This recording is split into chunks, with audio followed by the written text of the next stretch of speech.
ಭಕ್ತ ಮಹಾಶಯರಿಗೆ ಮತ್ತು ಯೂಟ್ಯೂಬ್ ಪ್ರಿಯ ವೀಕ್ಷಕರಿಗೆ ಯೂಟ್ಯೂಬ್ ಮಾಮ ಮಾಡುವ ಅನಂತ ವಂದನೆಗಳು. ಇಂದಿನ ವಿಶೇಷವೆಂದರೆ ನಮ್ಮ ಸ್ನೇಹಿತರಾದಂತಹ ಶ್ರೀಮತಿ ಕೃತಿಕಾ ವರುಣ್ ಅವರು ಹಗರೆ ಮಾದಿಹಳ್ಳಿಯ ಶ್ರೀ ಲಕ್ಷ್ಮೀ ಸೌಮ್ಯಕೇಶ್ವರ ಸ್ವಾಮಿಯವರ ಸನ್ನಿಧಾನದಲ್ಲಿ ಆಳ್ವಾರ್ ದಿವ್ಯ ಸಂದೇಶ ಉಪನ್ಯಾಸ ಮಾಡಿದ್ದಾರೆ. 12/2/2026 ರಾತ್ರಿ 8 ಗಂಟೆಗೆ ಯೂಟ್ಯೂಬ್ ಮಾಮ ಹುಲಿಕಲ್ ಚಾನಲಲ್ಲಿ ನಾವು ಹಾಕುತ್ತಿದ್ದೇವೆ. ತಾವೆಲ್ಲ ನೋಡಿ ಆನಂದಿಸಿ ಕೇಳಿ, ಎಲ್ಲರಿಗೂ ಶೇರ್ ಮಾಡಿ, ಸಬ್ಸ್ಕ್ರೈಬ್ ಮಾಡಿ. ಅನಂತ ಧನ್ಯವಾದಗಳು. ಯೂಟ್ಯೂಬ್ ಮಾಮ ಹುಲಿಕಲ್. ನಮಸ್ಕಾರ ಮಾಮವರಿಗೆ. ನಮಸ್ಕಾರ. ನಿಮ್ಮ ಹೆಸರು? ನನ್ನ ಹೆಸರು ವರುಣ್ ಮಾದಿಹಳ್ಳಿ. ನೀವು ಬಯಲಲ್ಲಿ ರಥೋತ್ಸವಕ್ಕೆ ಬಂದಿದ್ದೀರಿ. ನಿನ್ನೆ ಬಂದಿದ್ರ? ನಿನ್ನೆ ಬಂದಿಲ್ಲ, ಇವತ್ತು ಬಂದಿದ್ದೀರಿ. ನೀವು ಯೂಟ್ಯೂಬ್ ಕಾರ್ಯಕ್ರಮ ನೋಡ್ತೀರಾ? ಖಂಡಿತ ತುಂಬ ನೋಡ್ತೀನಿ. ಎಲ್ಲ ವಿಡಿಯೋ ನೋಡಾಗಿದೆ. ಎಲ್ಲ ವಿಡಿಯೋ ನೋಡ್ತೀರಿ? ಹೋದ ವರ್ಷ ಮಾದಿಹಳ್ಳಿನೆಲ್ಲ ತುಂಬ ತೆಗಿತಾರಲ್ಲ, ಮಾದಿಹಳ್ಳಿದ್ದೆಲ್ಲ ತುಂಬ ಚೆನ್ನಾಗಿ ಓಕೆ. ನೀವೇನು ಹೇಳ್ತೀರಿ? ಯೂಟ್ಯೂಬ್ ತುಂಬ ಚೆನ್ನಾಗಿದೆ. ಜನಕ್ಕೆ ತುಂಬ ಅದರಿಂದಲೇ ಎಲ್ಲ ಇನ್ಫಾರ್ಮೇಷನ್ ಬರ್ತಿದೆ. ನೀವು ಒಳ್ಳೆ ಇನ್ಫಾರ್ಮೇಷನ್ ಕೊಡ್ತಿದ್ದೀರಾ, ನಮ್ಮ ಅಷ್ಟಗ್ರಾಮದವರಿಗೆ ತಿಳಿಸ್ತಾ ಇದ್ದೀರಾ, ಅದು ತುಂಬ ಒಳ್ಳೆ. ಧನ್ಯವಾದಗಳು. ಮಹಾಶಯರಿಗೆ ಮತ್ತು ಯೂಟ್ಯೂಬ್ ಪ್ರಿಯ ವೀಕ್ಷಕರಿಗೆ ಯೂಟ್ಯೂಬ್ ಮಾಮ ಮಾಡುವ ಅನಂತ ವಂದನೆಗಳು.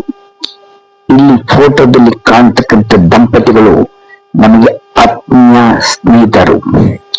ವರುಣ್ ಅವರ ಪತ್ನಿ ಶ್ರೀಮತಿ ಕೃತಿಕಾ ಅವರು ಮಾದಿಹಳ್ಳಿಯ ಬ್ರಹ್ಮರಥೋತ್ಸವದ ಸಮಯದಲ್ಲಿ ಶ್ರೀ ಲಕ್ಷ್ಮೀ ಕೇಶವ ಸ್ವಾಮಿಯವರ ಸನ್ನಿಧಾನದಲ್ಲಿ ಉಪನ್ಯಾಸವನ್ನ ಮಾಡಿದರು.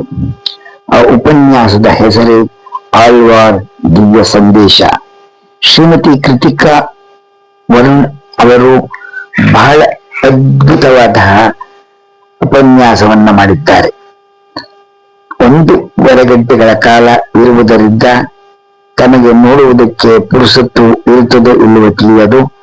ಆದರೂ ನೀವು ಬಿಡುವು ಮಾಡಿಕೊಂಡು ಇವರ ಉಪನ್ಯಾಸವನ್ನ ಪೂರ್ತಿ ಕೇಳಿ ಎಲ್ಲರಿಗೂ ಶೇರ್ ಮಾಡಿ ಎಂದು ನಾನು ಪ್ರಾರ್ಥಿಸುತ್ತೇನೆ. ಯೂಟ್ಯೂಬ್ ಮಾಮ ಹುಲಿಕಲ್ ತಮ್ಮೆಲ್ಲರ ಪ್ರೀತಿಯ ಆಶೀರ್ವಾದ ಈ ದಂಪತಿಗಳ ಮೇಲೆ ಸದಾ ಇರಲಿ ಎಂದು ತಮ್ಮಲ್ಲಿ ವಿನಂತಿಸಿಕೊಳ್ಳುತ್ತೇನೆ. ಯೂಟ್ಯೂಬ್ ಮಾಮ ಹುಲಿಕಲ್ ಬನ್ನಿ, ಇವರ ದಿವ್ಯ ಸಂದೇಶದ ತಿರುಪ್ಪಾನ್ ಆಳ್ವಾರ್ ದಿವ್ಯ ಸಂದೇಶ ಕೇಳಿ. ತಿರುಮೈ ಮಂಗೈ ಆಳ್ವಾರ್ ದಿವ್ಯ ಸಂದೇಶ. ನಾಥಮುನಿ ಪೆರಿ ಆಳ್ವಾರ್ ದಿವ್ಯ ಸಂದೇಶ. 12 ಆಳ್ವಾರ್ ಅವರ ದಿವ್ಯ ಸಂದೇಶವನ್ನ ಪೂರ್ತಿ ಕೇಳಿ ಆನಂದಿಸಿ ಬನ್ನಿ. ಮಾದಿಹಳ್ಳಿ ಭಕ್ತಮಂಡಳಿ ಪರವಾಗಿ ಸ್ವಾಗತವನ್ನು ಕೋರುತ್ತೇನೆ. ಸಾವಧಾನ ಚಿತ್ತರಾಗಿ ಎಲ್ಲರೂ ಈ ದಿವ್ಯ ಸಂದೇಶವನ್ನು ಕೇಳಬೇಕು ಅಂತ ತಮ್ಮಲ್ಲಿ ಕಳಕಳಿಯಿಂದ ಕೇಳಿಕೊಡ್ತೇವೆ. ஆழ்வார் எம்பெருமானார் ஜீயத் திருவடிகளே சரணம். ஆண்டாள் திருவடிகளே சரணம். ஸ்ரீமதே ராமானுஜாய நமः. श्रीशैलेश दयापात्रं दीपज्ञादि गुणार्णवं यतीन्द्र प्रवणं वन्दे रम्यजा मातरं मुनिं. लक्ष्मीनाथ समारंभां नाथयामन मध्यमाम् अस्मदाचार्य पर्यन्तां वन्दे गुरु परम्परां. यो नित्यमच्युतपदां भुजयुग्मरुक्मव्यामोहतस्तदितराणि तृणाय मेने अस्मद्गुरो भगवदौष दयैकसन्दोः रामानुजस्य चरणौ शरणं प्रपद्ये. माता पिता युवतयस्तनया विभूतिः सर्वं यतेय नियमेन मतन्वयानाम् आद्यश्यन कुलपते रघुराभिरामं श्रीमत्तदङ्घ्रियुगलं प्रणमामि मूर्ध्ना. भूतं शरश्च महदाह्वय पट्टनाद श्रीभक्तिसार कुलशेखरयोगिवाहान् भक्ताङ्गरेणु परकालयतीन्द्रमिश्रान् श्रीमत्पराङ्कुचमुनिं प्रणतोऽस्मि नित्यं. रामानुजदयापात्रं ज्ञानवैराग्यभूषणं श्रीमद्वेङ्कटनाथार्यं वन्दे वेदान्तदेशिकम्. நமஸ்தே நமஸ்தபாயே. இங்கே கூடிய அத்தனை பாகவத உத்தமர்களுக்கும் பெருமாள் அடியவர்களுக்கும் ஆண்டாள் கோஷ்டியினருக்கும் அடியனுடைய தாழ்மையான நமஸ்காரம். இங்கே ஆழ்வார் பற்றி பத்தியும் பெருமாள் பத்தியும் திவ்ய பிரபந்தம் பத்தியும் திவ்ய தேச பத்தியும் ஒரு சின்ன பிரவச்சனம் பண்றதுக்கு அடியேனுக்கு இந்த மாதிரிகளி மக்கள் கேசவர் கொடுத்தது பெரிய பாக்கியம். அது என்னுடைய புண்ணியம். பொதுவாக ஆழ்வார்கள் எந்த ஸ்தலத்துல போய் எந்த பெருமாளை அனுபவிச்சு மங்களாசாசனம் பண்ணினாலும் அந்த பெருமாள் கோயில் திவ்ய தேசமானது வழக்கம். அப்படி அதே பாணியில நாம் ஆதிகள்ளி வந்து பெருமாளை சேவிச்சு அந்த பெருமாளுடைய பராக்கிரமம் பத்தியும் அந்த பெருமாள் எப்பேற்பட்டவர்கிற பத்தியும் இங்க இருக்கக்கூடியவர்கிட்ட பேசினப்போ எனக்கு கொஞ்சம் விஷயங்கள் காதுக்கு வந்தது. அதை வச்சு நான் பெருமாளின் மேல ஆதிகள்ளி மேலேயும் ஒரு சின்ன பாசுரம் அடியேனுடைய கைக்கரியமா பண்ணியிருக்கேன். மாதவபுரிவான் மாமாயன் மண்ணு புகழ் கொண்ட எம் கண்ணன் மாமதில் சூழ் மணிவண்ணன் மடி நிறைக்கும் கோவிந்தன் சங்குட சக்கரம் ஏந்தும் எம் கேசவன் சங்குட சக்கரம் ஏந்தும் எம் கேசவன் சௌமிய கேசவன். இது அடியேன் பெருமாள் மேலையும் மாதவபுரின்னு சொல்லக்கூடிய மாதிகள்ளி மேலையும் எழுதின ஒரு சின்ன பாசுரம். இதுல பெருமாளுடைய அழகையும் அவர் கேட்டதெல்லாம் கொடுப்பார் அப்படின்னு எல்லாரும் சொல்றதுனால மடி நிறைக்கும் கோவிந்தன். நம்ம மடியை எடுத்துட்டு போய் கோவிந்தான்னு கேட்டா அவன் ததாஸ்துன்னு சொல்லியிருக்கான் எத்தனையோ பேருக்கு. அதனால மடி நிறைக்கும் கோவிந்தன் சங்கோடு சக்கரம் ஏந்தும் எம் கேசவன் சௌமிய கேசவன் அப்படின்னு அடியேன் பெருமாள் மேல ஒரு சின்ன பாசுரம் எழுதியிருக்கேன். இன்னைக்கான தலைப்புன்னு பாக்குறச்சு நமக்கு ஆழ்வாரத திவ்ய சந்தேஷம் அப்படின்னு பாக்குறச்சு ஆழ்வாருடைய வைபவம் என்ன, ஆழ்வார் நமக்கு என்ன சந்தேஷம் என்ன மெசேஜ் சொல்லியிருக்காரு அப்படிங்கிறதையும் நம்ம பார்க்க போறோம். பொதுவாக ஸ்ரீ வைஷ்ணவ சம்பிரதாயத்துல ஆழ்வார்கள் அப்படின்னு சொல்றது வழக்கம். ஆழ்வார்கள்ல என்ன அப்படின்னா ஒரு சமுத்திரத்துக்கு ஒரு ஆழம் உண்டு இல்லையா, ஒரு குளத்துக்கு ஒரு ஆழம் உண்டு, ஒருத்தர் இன்னொரு மேல வச்சிருக்கிற ஒரு தாய்க்கும் ஒரு சேய்க்கும் உண்டான பந்தத்துக்கு ஒரு ஆழம் உண்டு இல்லையா, ஒரு டீப் ஒரு டெப்த்னஸ் உண்டு. அப்படி ஆழ்வார்களுக்கு பெருமாள் மேல வச்சிருந்த பிரேம பக்தி அந்த டெப்தாவா கண்டுட்டா பெருமாளே அவரை ஆழ்வீர் ஆழ்வீர்னு அழைச்சிண்டவா ஸ்ரீ வைஷ்ணவ சம்பிரதாயத்துல 12 பேர். ஆழ்வார் அப்படின்னா பிரேம பக்தியிலும் பெருமாளுடைய கல்யாண குணங்களிலும் சதா ஆழ்ந்து இருப்பவர் தான் அவளுக்கு ஆழ்வார்கள் அப்படின்னு திருநாமம் பெருமாளே கொடுத்திருக்காரு. இப்ப ஸ்ரீ வைஷ்ணவ சம்பிரதாயம் எடுத்துட்டா ஆழ்வார்கள்னு சொல்றச்சே பக்தியில் பிரேமையில் ஆழ்ந்து இருப்பவர்கள். இன்னொரு எக்ஸ்பிளனேஷனும் உண்டு. அவர்கள் எப்படி பக்தியில ஆழ்ந்தார்களோ அந்த அந்த பிரேம கடலுடைய ஆழத்தை கண்டார்களோ பார்த்தார்களோ நம்மையும் அப்படி ஆழ்த்திடுவான்னு சொல்றாங்க ஆச்சாரிய சுவாமிகள் எல்லாம் சொல்றது. நம்மையும் அவர்கள் எப்படி பிரேம கடல்ல ஆழ்ந்தா பெருமாளோட அந்த இன்பத்துல இருந்தா நம்மையும் அப்படி மாத்திடுவா அப்படின்னு சொல்றாங்க. ஆழ்வார்கள்னாக்க பிரேம பக்தியில் ஆழ்ந்தவர்கள், பெருமாளுடைய கல்யாண குணங்களில் ஆழ்ந்தவர்கள், மற்றவர்களையும் அதே பக்தியில் ஆழ்த்துபவர்கள் அப்படின்னு ஆச்சாரிய சுவாமி சொல்றது உண்டு.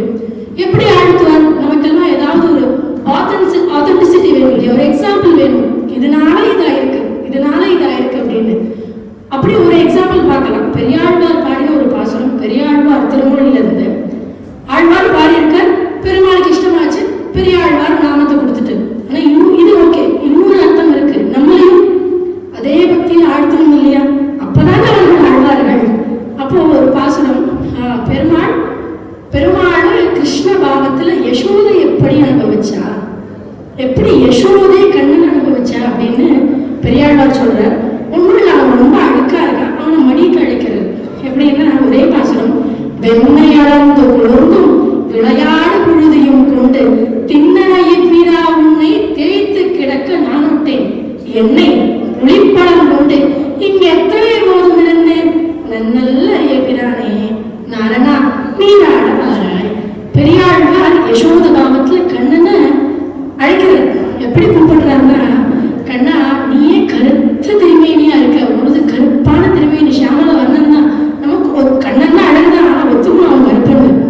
கண்ணன்னா ராமன் சிவப்பு தான், அதே ஒத்துக்கணும், கண்ணன் கருப்பு தான். அப்போ பெரியாழ்வார் யசோத பாவத்துல பாடுறார். இதெல்லாம் நம்ம ஏன் பார்க்கணும்னா, ஒண்ணு ஆழ்வார்கள் பக்தியில் ஆழ்ந்தவர்கள், இட் இஸ் ப்ரூவன். நம்மள ஆழ்த்தணும் இல்லையா, அது ட்ரை பண்ணிட்டு இருக்கோம் நம்ம. அப்ப பெரியாழ்வார் யசோத பாவத்துல, கண்ணா இப்படி சதா வெண்ணையும் சாப்பிட்டுட்டு கருத்த திருமேனி எல்லாம் வெண்ணெய் அளந்து உழுந்தும் விளையாட புழுதியும் கொண்டு ஒரு பக்கம் எல்லாம் வெண்ணெய் சிட்டு, இன்னொரு பக்கம் பார்த்தா ரோட்ல ஓடி ஆடி விளையாண்டு அந்த மண்ணோட புழுதி, அதெல்லாம் ஒரு பக்கம் கருத்த திருமேனியில இருக்கு.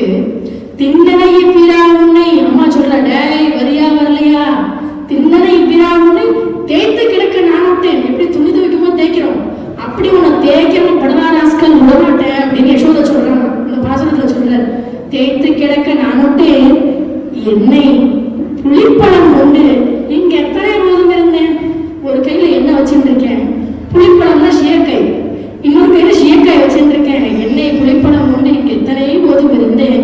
நல்லறிய பிரானே, கண்ணா உனக்கு தெரியாத நான் எதுக்கு கூப்பிடுறேன்னு, சர்வலோகேஸ்வரன் இல்லையா நீ, நான் எதுக்கு உட்கார்ந்துருக்கீங்கன்னு உனக்கு தெரியாதா. நல்லறிய பிரானே, நானா நீராடு வாப்பா, அடிப்பிடிக்க வாப்பா அப்படின்னு பெரியாழ்வார் ஒரு புருஷனா இருந்தாலும் யசோதை அப்படி அழைச்சாலும் நமக்கு தெரியாது.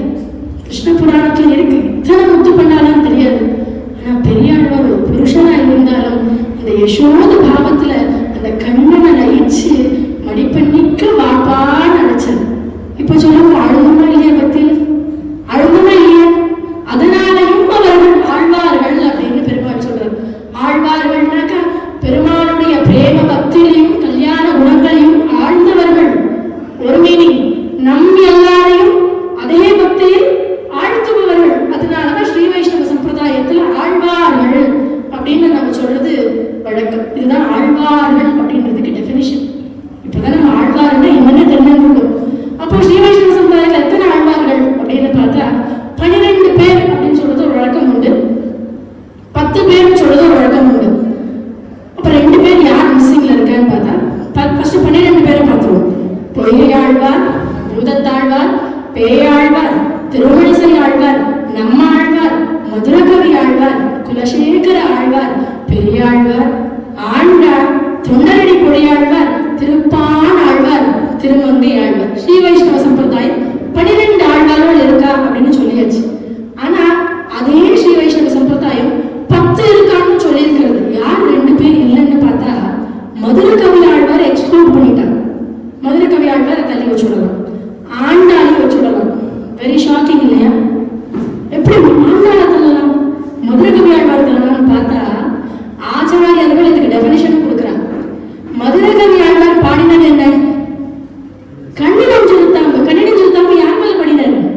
தன் ஆச்சாரியனான சடகோபர் குருகூர் நம்பி நம்மாழ்வார் மேல பாடினார். அப்போ ஆழ்வார்ன்ற 12 லிஸ்டுக்குள்ள வரணும்னா பெருமாளை பாடியிருக்கணும். பெருமாள் கோவில்ல போய் பெருமாளை சேவிச்சு மங்களாசாசனம் பண்ணியிருக்கணும். மதுரகவி ஆழ்வார் என்ன பண்ணிவிட்டார்? கண்ணினோள் செலுத்தாமினால் கட்டுண்ண பண்ணிய பெருமாயன் என்ன பண்ணி, இது வரைக்கும் கரெக்ட்.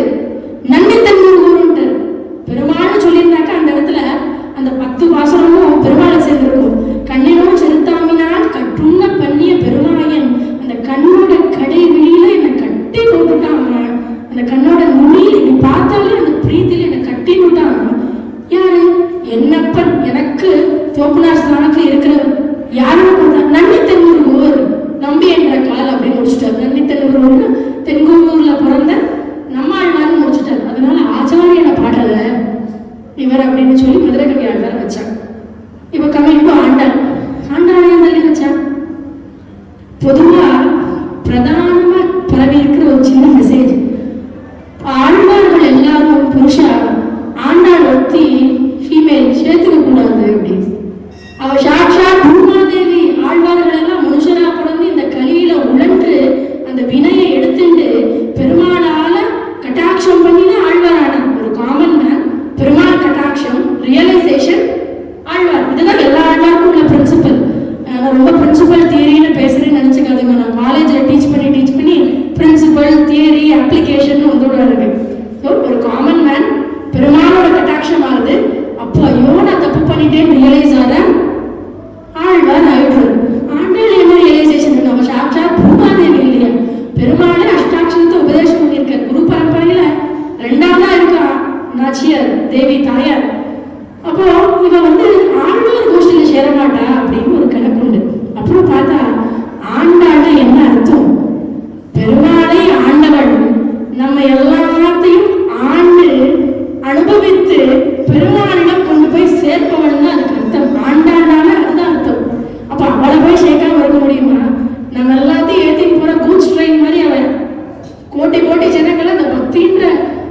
கப்பல்ல ஏத்தி அந்த சாகரத்துல ஏத்தி கூட்டிட்டு போய் திருப்பார்கடல் வாசல்ல விடுறவ அவளை சேர்க்காம விட்டா இப்படி ஆழ்வார் கோஷ்டியில. அப்புறம் ஆண்டாள சேர்த்து ஒரு விட்டு பேருக்கு மதுரை கவி ஆழ்வார சேர்த்து இல்லை. அதுக்கு பின்னாடி ஒரு புராணம் இருக்கு. அவர் எழுதின கண்ணனும் செலுத்தாம ஒரு பெரிய மிராக்கலை பண்ணியிருக்கு. அப்புறம் பின்னாடி வந்து ஆச்சாரியர்கள் பார்த்தா அதுக்குதான் உபதேச ரத்தின மாலையில மரவாள மாமனிகள் சொல்றார், வாய்த்த திருமந்திரத்தின் மத்தியமாம் பதம் போல் சீர்த்த மதுரகவை செய்களையை ஆர்த்த புகழ் ஆரியர்கள் அருட்சிகள் நடுவே செல்வித்தார் தாற்பயம் தேர்ந்து அப்படின்னு உபதேச ரத்தின மாலைன்னு ஒரு அழகான கிரந்தம். அது வந்து ஒரு அசர்ட் ஆஃப் ஹிஸ்டரின்னு சொல்லலாம். அந்த ஒரு 74 ஸ்லோகத்தை படிச்சாக்கா நம்ம ஆச்சாரியர்கள் யாரு, எந்த நட்சத்திரத்துல பிறந்தா, எந்த ஊர்ல பிறந்தா, என்ன கைங்கரியம் பண்ணியிருக்கான்னு அந்த 74 பாசுரங்கள்ல தெரிஞ்சுடும் நமக்கு. அதுல அவர் என்ன சொல்றார், அஷ்டாட்சரத்துல நமகான்னு இருக்கும். பொதுவா அஷ்டாட்சரத்தை நம்ம பகிரங்கமா சொல்லக்கூடாது. அஷ்டாட்சரம் சொல்லும் போது நீங்க அர்த்தம் பண்ணிக்கோங்க. அந்த நமகான் இருக்கு. பிரணவத்துக்கு ஒரு அர்த்தம் உண்டு, பெருமாள் நாமத்துக்கு ஒரு அர்த்தம் உண்டு. நமக்கு என்ன அர்த்தம்? மனவாள மாமனிகள் சொல்றாரு, அப்படி பெருமாள் நாமத்தோடு சேர்ந்து அந்த நமகமும் மணக்குறதே, பூவோடு சேர்ந்து அந்த நாமும் மணக்குறதே. அப்படி லேட்டர் மதுரகவியாழ்வாரோட பாசுரத்தை பார்த்துட்டு ஆச்சாரிய சுவாமிகள்லாம் ஐயோ நம்ம இதை படிக்காம விட்டுட்டோமே, இதையும் சேர்த்துடணும்னு 4000 திவ்ய பிரபந்தத்துக்குள்ள எப்படி இந்த நமகரை சேர்த்துக்கோ பூவோட நாரும் மணத்த மாதிரி மதுரகவியாழ்வார் எழுதின கண்ணினும் சிறுத்தாமும் சேர்த்து வச்சா ஆச்சாரிய சுவாமின்னு சொல்லி இப்போ 10+2 10 ஆழ்வார்கள் பிளஸ் மதுரகவி ஆழ்வார் பிளஸ் ஆண்டாள் சேர்ந்தாச்சு 12 ஆழ்வார்கள். இப்போ நமக்கு எந்த கன்ஃபியூஷனும் இல்லை. ஸ்ரீ வைஷ்ணவ சம்பிரதாயம் என்ன சொல்றதுன்னா ஆழ்வார்கள் 12 பேர், அதுல எந்த இன்க்ளூடும் இல்லை எந்த எக்ஸ்க்ளூடும் இல்லை அப்படின்னு சொல்லியாச்சு. அதே உபதேச ரத்தின மாலையில ஆழ்வார்கள் வாழி அருட்செயல் வாழி தாழ்வார்கள் குறவர்தான் வாழி ஏழ்வாறு ஊழி அவர்கள் உரைத்தவர்கள் தாம் வாழி செய்யமறை தன்னுடனே சேர்த்து அப்படிங்கிறது. ஆழ்வார்கள் இன்னும் நல்லா இருக்கணும், இன்னும் கோடி வருஷம் ஆனாலும் நல்லா இருக்கணும். அவர்கள் எழுதிய அருட்செயல் அப்படின்னா திவ்ய பிரபந்தம், அருட்செயல்னா திவ்ய பிரபந்தம், அதுவும் நல்லா இருக்கணும். அதெல்லாம் வாசிக்கிறோம் பார்த்தீங்களா, நாமும் நல்லா இருக்கணும்னு ஒரு பெரிய ஆச்சாரியன் பாடி வச்சுட்டு போயிருக்காரு. அப்படியாக 12 ஆழ்வார்கள் அவளுடைய ஏற்றம். இப்ப தசாவதாரம் எத்தனை சாஸ்வதம், எத்தனை சத்தியம். அப்படி ஆழ்வார்களுடைய பிறப்பும் அத்தனை சத்தியம். அதுல அசத்தியம்னு சொல்றதுக்கு எதுவுமே இல்லை. யோசிப்போம், 2000 வருஷத்துக்கு பின்னாடி நடந்தது. தசாவதாரத்தை ஒத்துக்கிறேன்னு ஆழ்வாரையும் ஒத்துக்கணும் அப்படின்னு ஆச்சாரிய சுவாமிகள் சொல்றதெல்லாம் உண்டு. தசாவதாரம் எத்தனை சத்தியமோ ஆழ்வார்கள் பிறந்து ஏதோ ஒரு விதத்துல சின்ன பிழை சின்ன தப்பு பண்ணி பெருமாளே நேர்ல வந்து தலையில அடிச்ச மாதிரி ஒரு ரியலைசேஷனை கொடுத்து அவரை ஆழ்வாரா மாத்தினார். இப்ப பாணரா இருந்தார், ஒரு ரியலைசேஷன் ஆச்சு, திருப்பான் ஆழ்வார் ஆனார். திருமங்கை என்னும் ஊருக்கு ராஜாவா இருந்தார், பெருமாள் வந்தார், அஷ்டாட்சரம் சொன்னார், திருமங்கை ஆழ்வார் ஆனார். விஷ்ணு சித்தனா இருந்தார், பெருமாள் வந்தார், ரியலைசேஷன் கொடுத்தார், பெரிய ஆழ்வார் ஆனார். இப்படி ஒரு ஆழ்வாருக்கும் ஒரு வைபவம், ஒரு சரித்திரம் இருக்கு. அங்கங்கெல்லாம் பெருமாள் நேரில் வந்து வந்து வந்து தலையில ஆடிச்சு, நீ ஆழ்வானாலும் எனக்கு இஷ்டம், நீ என் கூட இருக்கிறதுக்கு உனக்கு இஷ்டமோ இல்லையோ, ஆழ்வார உன்னை பக்கத்துல நான் வச்சுக்கிறதுக்கு எனக்கு இஷ்டம். அப்படி தசாவதாரம் எத்தனை சத்தியமோ பெருமாள் இந்த 12 பேரையும் 12 அம்சமா சேர்த்துருக்கு. இப்ப பொய்கை ஆழ்வார் அப்படின்னு எடுத்துட்டீங்கன்னா பாஞ்சஜன்யத்தோட அம்சமா தன் கையிலே வச்சிருந்திருக்காரு. சங்கரோட அம்சம் பொய்கை ஆழ்வார். பூதத்தாழ்வார் அப்படின்னு எடுத்துட்டாக்க அவர் கௌமோதகம் சொல்லக்கூடிய கதையினோட அம்சம் பொய்கை ஆழ்வார். பூதத்தாழ்வார் பேயாழ்வார்னு சொல்லிச்சு அவர் நந்தகம்னு சொல்லக்கூடிய ஒரு வாளுடைய அம்சம். திருமழிசை பிரான் யாரும் இல்லை, சக்கரத்தாழ்வாருடைய அம்சம், சுதர்சன சக்கரத்துடைய அம்சமா இருக்கார் திருமழிசை ஆழ்வார். நம்ம ஆழ்வார் விஸ்வக்ஷேனரா இருக்கார், பெருமாளுடைய சேனாதிபதி. மதுரகவி ஆழ்வார் குமுதம்னு சொல்லக்கூடிய ஒரு கணத்துல விஷ்ணுவுடைய கணங்கள்ல ஒருத்தரா பெருமாள் சேர்த்துன்னு இருக்கார். அப்புறம் பார்த்தாக்கா நம்மாழ்வார், மதுரகவி ஆழ்வார், குலசேகர ஆழ்வார். குலசேகர ஆழ்வார் நம்ம பெருமாளுடைய கௌஸ்துபமணின்னு சொல்றோம் இல்லையா, நேற்று கூட காவிய வச்சனத்துல சொன்னார். கௌஸ்துபம் பணப்பலன்றதுனால பெருமாள் மின்னல, பெருமாளுடைய தேஜஸை வாங்கிதான் அந்த கௌஸ்துபமே மின்றது அப்படின்னாரு அந்த சுவாமி நேற்று சொன்னதுல. அப்படி குலசேகர ஆழ்வார் கௌஸ்துபமணியோடைய அம்சமா இருந்தார். பெரிய ஆழ்வார் கருடனுடைய அம்சம். ஆண்டாள் சொல்லவே வேண்டாம், ஹிருதயத்திலே வச்சுட்டு இருக்கார். பூமாதேவியோட அம்சம். தொண்டரடி பொறியாழ்வார் வைஜெயந்தின்னு சொல்லக்கூடிய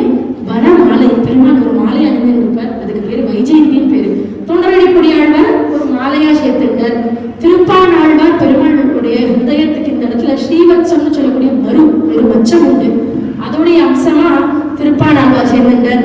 திருமங்கை ஆழ்வார் இருக்கிறது அந்த smart and young beautiful man சொல்லலாம். பெருமாளுக்கு ரொம்ப இஷ்டமா திருமங்கை ஆழ்வார்னாக்கா ஒரு இடத்துல சொல்றார், நீர் என்ன கலியனோ வலியனோ அப்படின்னு பெருமாளை பார்த்து என்னோட ஸ்டைலா இருக்கானே அப்படின்னு பெருமாளைக்கு ரொம்ப இஷ்டமான அந்த திருமங்கை ஆழ்வார் பெருமாளுடைய சார்ந்த துணை அம்சமா பெருமாள் செய்திருந்தார். இப்ப தசாவதாரம் எத்தனை சாஸ்வதம் எத்தனை சத்தியமோ ஆழ்வாருடைய அம்சங்களும் அத்தனை சத்தியம். இதெல்லாம் ஆழ்வார்களுடைய இன்ட்ரோடக்ஷனுக்கு கீழே வர்ற விஷயங்கள். அப்புறம் குரு பரம்பரை சம்பிரதாயத்தில் நம்ம இன்னைக்கும் ஒரு ஸ்லோகம் சொல்றது வழக்கம் இல்லையா?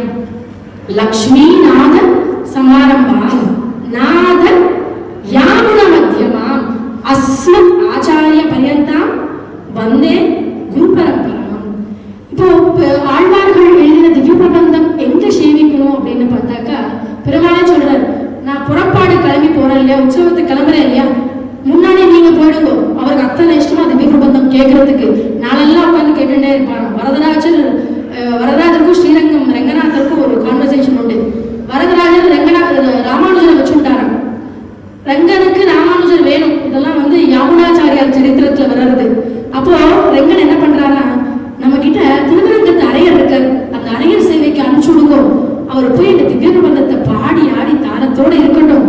அப்போ என்ன பண்ணுவான் வரதன், தலையை ஆட்டி ராமானுஜர் அனுப்பிச்சு வச்சிருவான், வாங்கி வந்துரு. அத்தனை படங்க பெருமாளுக்கு அத்தனை இஷ்டம் திவ்ய பிரபந்தம் ஆழ்வார்கள் அப்படின்னாக்கா. அப்போ பெருமாளுடைய புறப்பாடுக்கு முன்னாடி திவ்ய பிரபந்தம் சேவிக்கிறது வழக்கம். எப்படி வேதம் முன்னாடி சேவிக்கிறது வழக்கமோ திவ்ய பிரபந்தம் முன்னாடி சேவிக்கிறது வழக்கம். இப்போ குரு பரம்பரை ஸ்லோகத்துக்கு வரலாம். லக்ஷ்மி நாத சமாரம்பம், இது ஏன் நம்ம சேர்க்கிறோம் அப்படின்னா நிதம் குரு பரம்பரை ஸ்லோகம் இல்லாம நம்மளுடைய டேஸ் நம்ம ஸ்டார்ட் பண்றதே இல்லை இல்லையா? லக்ஷ்மி நாத சமாரம்பம், லக்ஷ்மி கூடிய அந்த ஸ்ரீமன் நாராயணை நான் சேவிக்கிறேன். நாதன் ஒரு வார்த்தை இருக்கு, ஸ்லாஷ் நாத யாமுடன் இந்த வார்த்தையோட லக்ஷ்மி நாத சமாரம்பம் நாதயாமுடன் மத்தியமம் அஸ்மத் ஆச்சாரிய பர்யந்தாம் வந்தே குரு பரம்பரம்.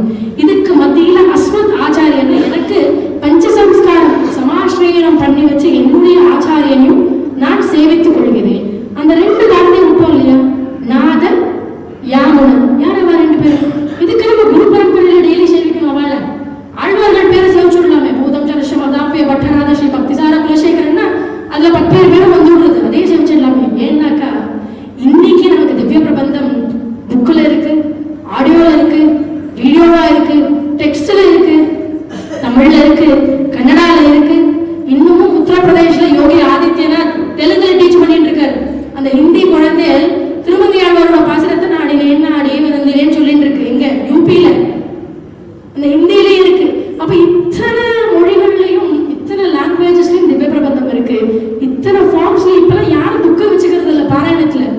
ஆப்பிள், மேக்புக், ஐபேட் எப்படி வந்தது திவ்ய பிரபந்தம்? இது எல்லாத்துக்கும் ஆழ்வார்கள் காலமா நம்ம இருக்கிறதுல இருந்து குறைஞ்சபட்சம் 5000ல இருந்து 2000 வருஷம் ஆழ்வார்கள் காலம். இது எப்படி வந்தது அப்படின்னா நாத ஸ்ரீமன் நாதமுனிகள் தான் இதுக்கு அஸ்திவாரம் போட்டுக்காரு. அவரை நம்ம ஒரு நாளும் மறக்கக்கூடாது. நாதமுனிகள். யாமுனா யாவர்? யாமுனாச்சாரியார். ஸ்ரீரங்கத்துக்கு ராமானுஜன் அழைச்சி வந்தவரே அவர் தான். ஆலவந்தார்னு பேரு. ஆக்சுவலா ராமானுஜன் குரு யாருன்னா பெரிய நம்பியோட குரு யாருன்னா யாமுனாச்சாரியார்னு சொல்லக்கூடிய ஆலவந்தான் சுவாமிகள். நாதமுனிகளோட டைரக்ட் பேருனவர். இவா 2 பேரும் இல்லைன்னா நமக்கு ஆழ்வார்களும் இல்லை, திவ்ய பிரபந்தமும் இல்லை, எந்த சோர்ஸுமே இல்லை, நம்ம ஸ்ரீ வைஷ்ணவர்களே இல்லை. முதல் ஆச்சாரிய நாதமுனிகள். கரெக்ட், நேரடியா நம்மாழ்வாரே வந்து பஞ்சசம்ஸ்காரம் பண்ணி வச்சு 4000 கையில கொடுத்தாரு. அந்த சரித்திரத்தையும் நம்ம பார்க்க போறோம். அப்ப இவா 2 பேரையும் நம்ம சேவிக்காம இருக்கவே கூடாது அப்படின்னு. இதோட வடபால மாமனிகள் இன்னொரு இடத்துல சொல்ற, தெருளுற்ற ஆழ்வார்கள் சீர்மை அறிவாரார், அருள் செயலை அறிவாரார், அருள் பெற்ற நாதமுனி முதலாம் நம் தேசிகளை அல்ல ஆள் பேதை மனமே உண்டோ பேசுகிறார் உபதேச ரத்தினமாலையில. தெருளுற்ற ஆழ்வார்களுடைய எம்மை இன்னைக்கு நமக்கு தெரியறது, இந்த செஞ்சுரியில நமக்கு தெரியறதுன்னா அது காரணம் யாரு? திவ்ய பிரபந்தத்துடைய எம்மையும் பெருமையும் இன்னைக்கு நமக்கு தெரியறதுன்னா அதுக்கு காரணம் யாரு அப்படின்னா அருள் பெற்ற அந்த நாதமுனிகள் இல்லைன்னா நம்ம எல்லாம் ஸ்ரீ வைஷ்ணவர்கள் ஆயிப்போமா? அப்புறம் சொல்றார், ஸ்ரீ வைஷ்ணவ பரம்பரைக்கு ஃபர்ஸ்ட் குரு நாதமுனிகள். நம் தேசிகரை அல்லாங்கிறார். என் தேசிகனை விட்டாங்க யாராவது திவ்ய பிரபந்தத்துக்கும் ஆழ்வாருக்கும் பெருமையை சேர்த்திருப்பாளா, ஹெம்மையை சேர்த்திருப்பாளா? இப்படி சவுத் தமிழ்நாடுல எங்க போனாலும் ஸ்ரீ வைஷ்ணவர்கள் இந்த பக்கம் பார்த்தா இந்த ஐயங்கார், அந்த பக்கம் பார்த்தா அந்த ஐயங்கார்,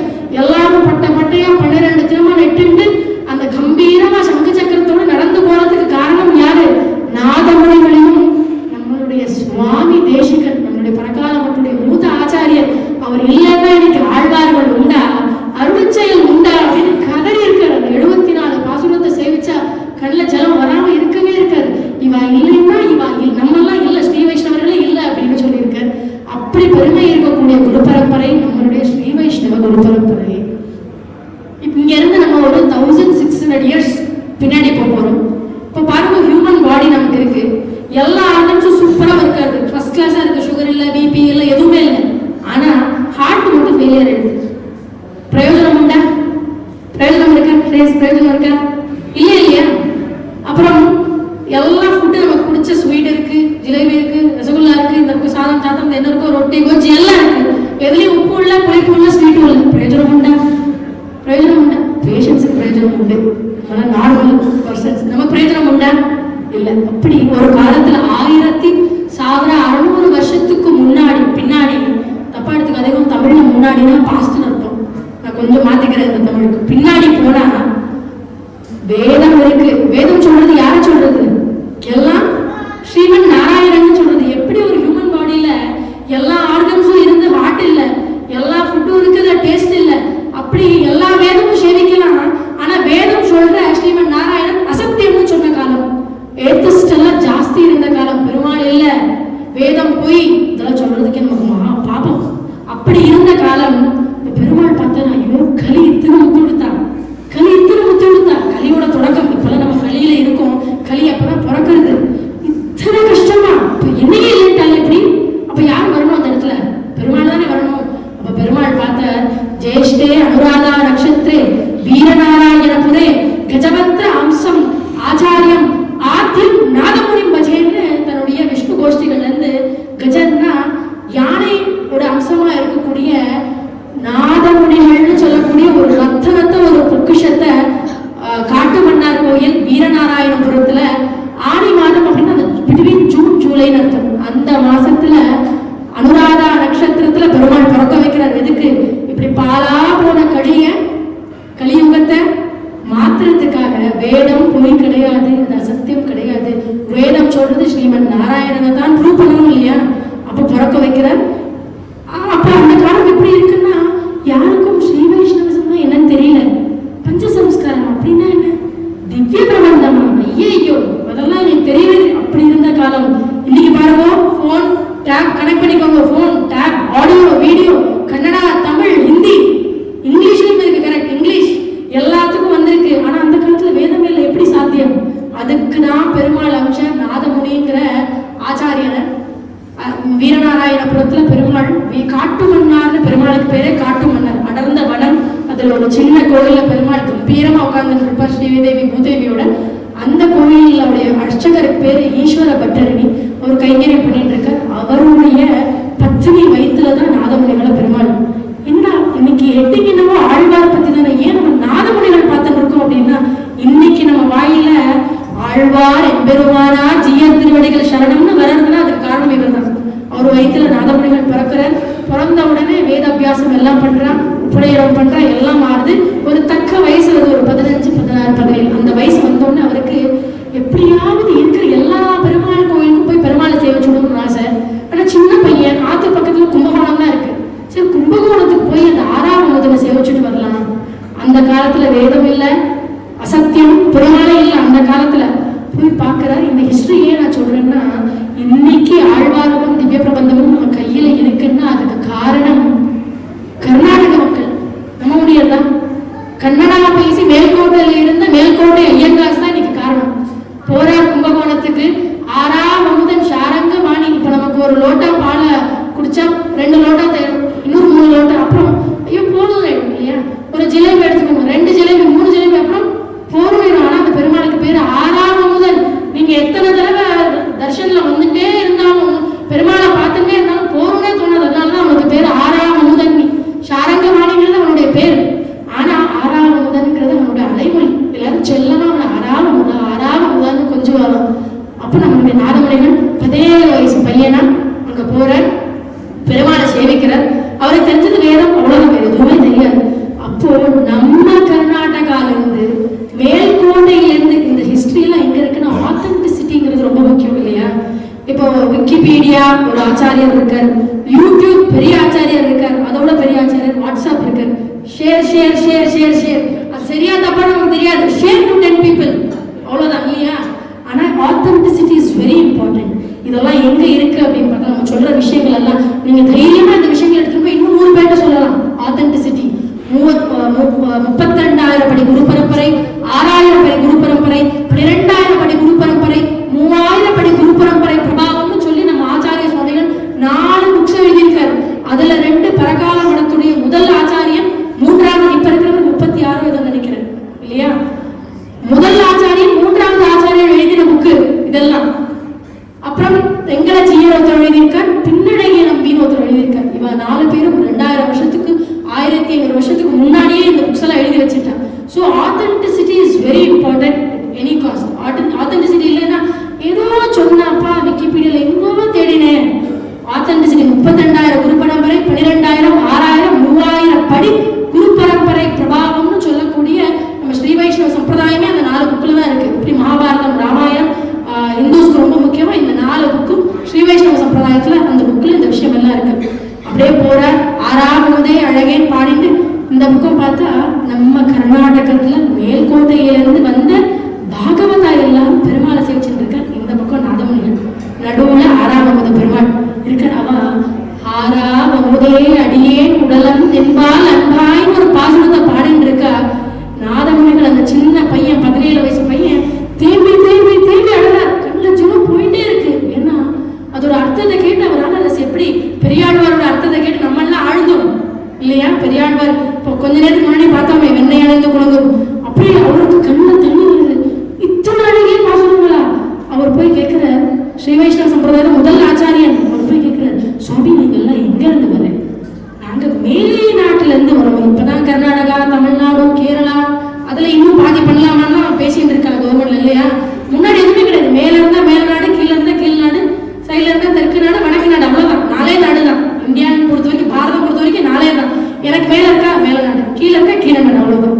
அப்படி எங்க இருந்து வரேன் சுவாமி? நான் மேலே நாட்டுல இருந்து வரேன். சுவாமி உங்க ஊர் பேர் என்ன? மேலக்கோட்டை அப்படிங்கிற. அப்போ பார்த்தா நீங்க பாடினது என்ன சுவாமி? ஸ்ரீ வைஷ்ணவ குரு பரம்பரையோட முதல் ஆச்சாரியன், நீங்க பாடினது என்ன சுவாமி? இதுக்கு பேரு பிரபந்தம்னு சொல்லுவா. எங்களுக்கு இவ்வளவுதான் தெரியும். நீங்க பாடினதோட லாஸ்ட் லைன் திரும்ப சொல்லுங்க. இது நம்மாழ்வாரோட திருவாய்மொழியில 5ஆம் பத்தி 8ஆம் பாசுரம், 10 பாசுரம் வரும். கும்பகோணம் 6வது பெருமாள் பாடினது, அவர் மேல பாடினது நம்மாழ்வார். திரும்ப பாடுங்க.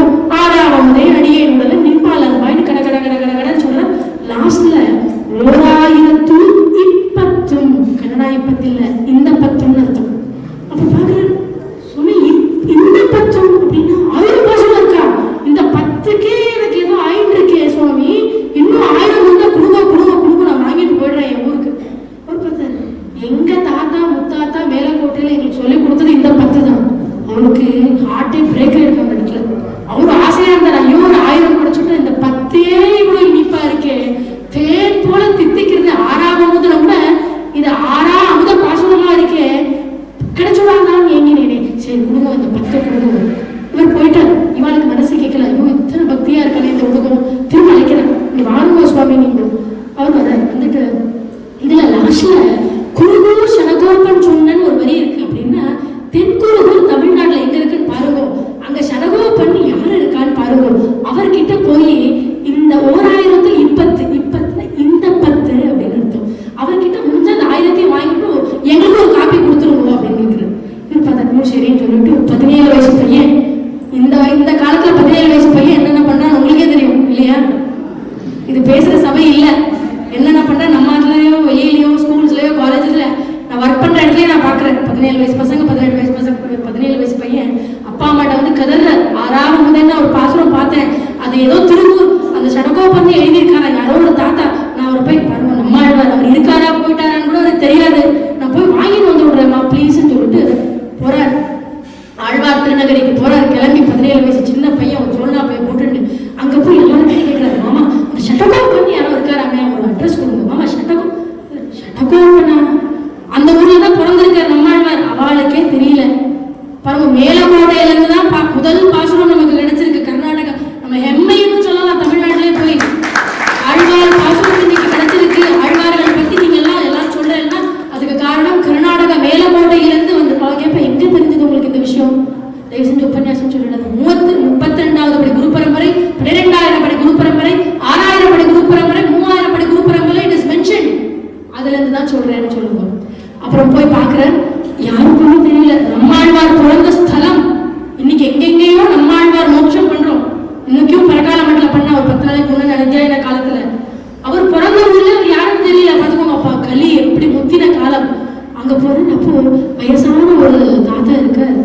அவர்கிட்ட போய் கேட்குறாரு, உங்களுக்காவது அந்த ஷடகோபன்றாரு யாரு?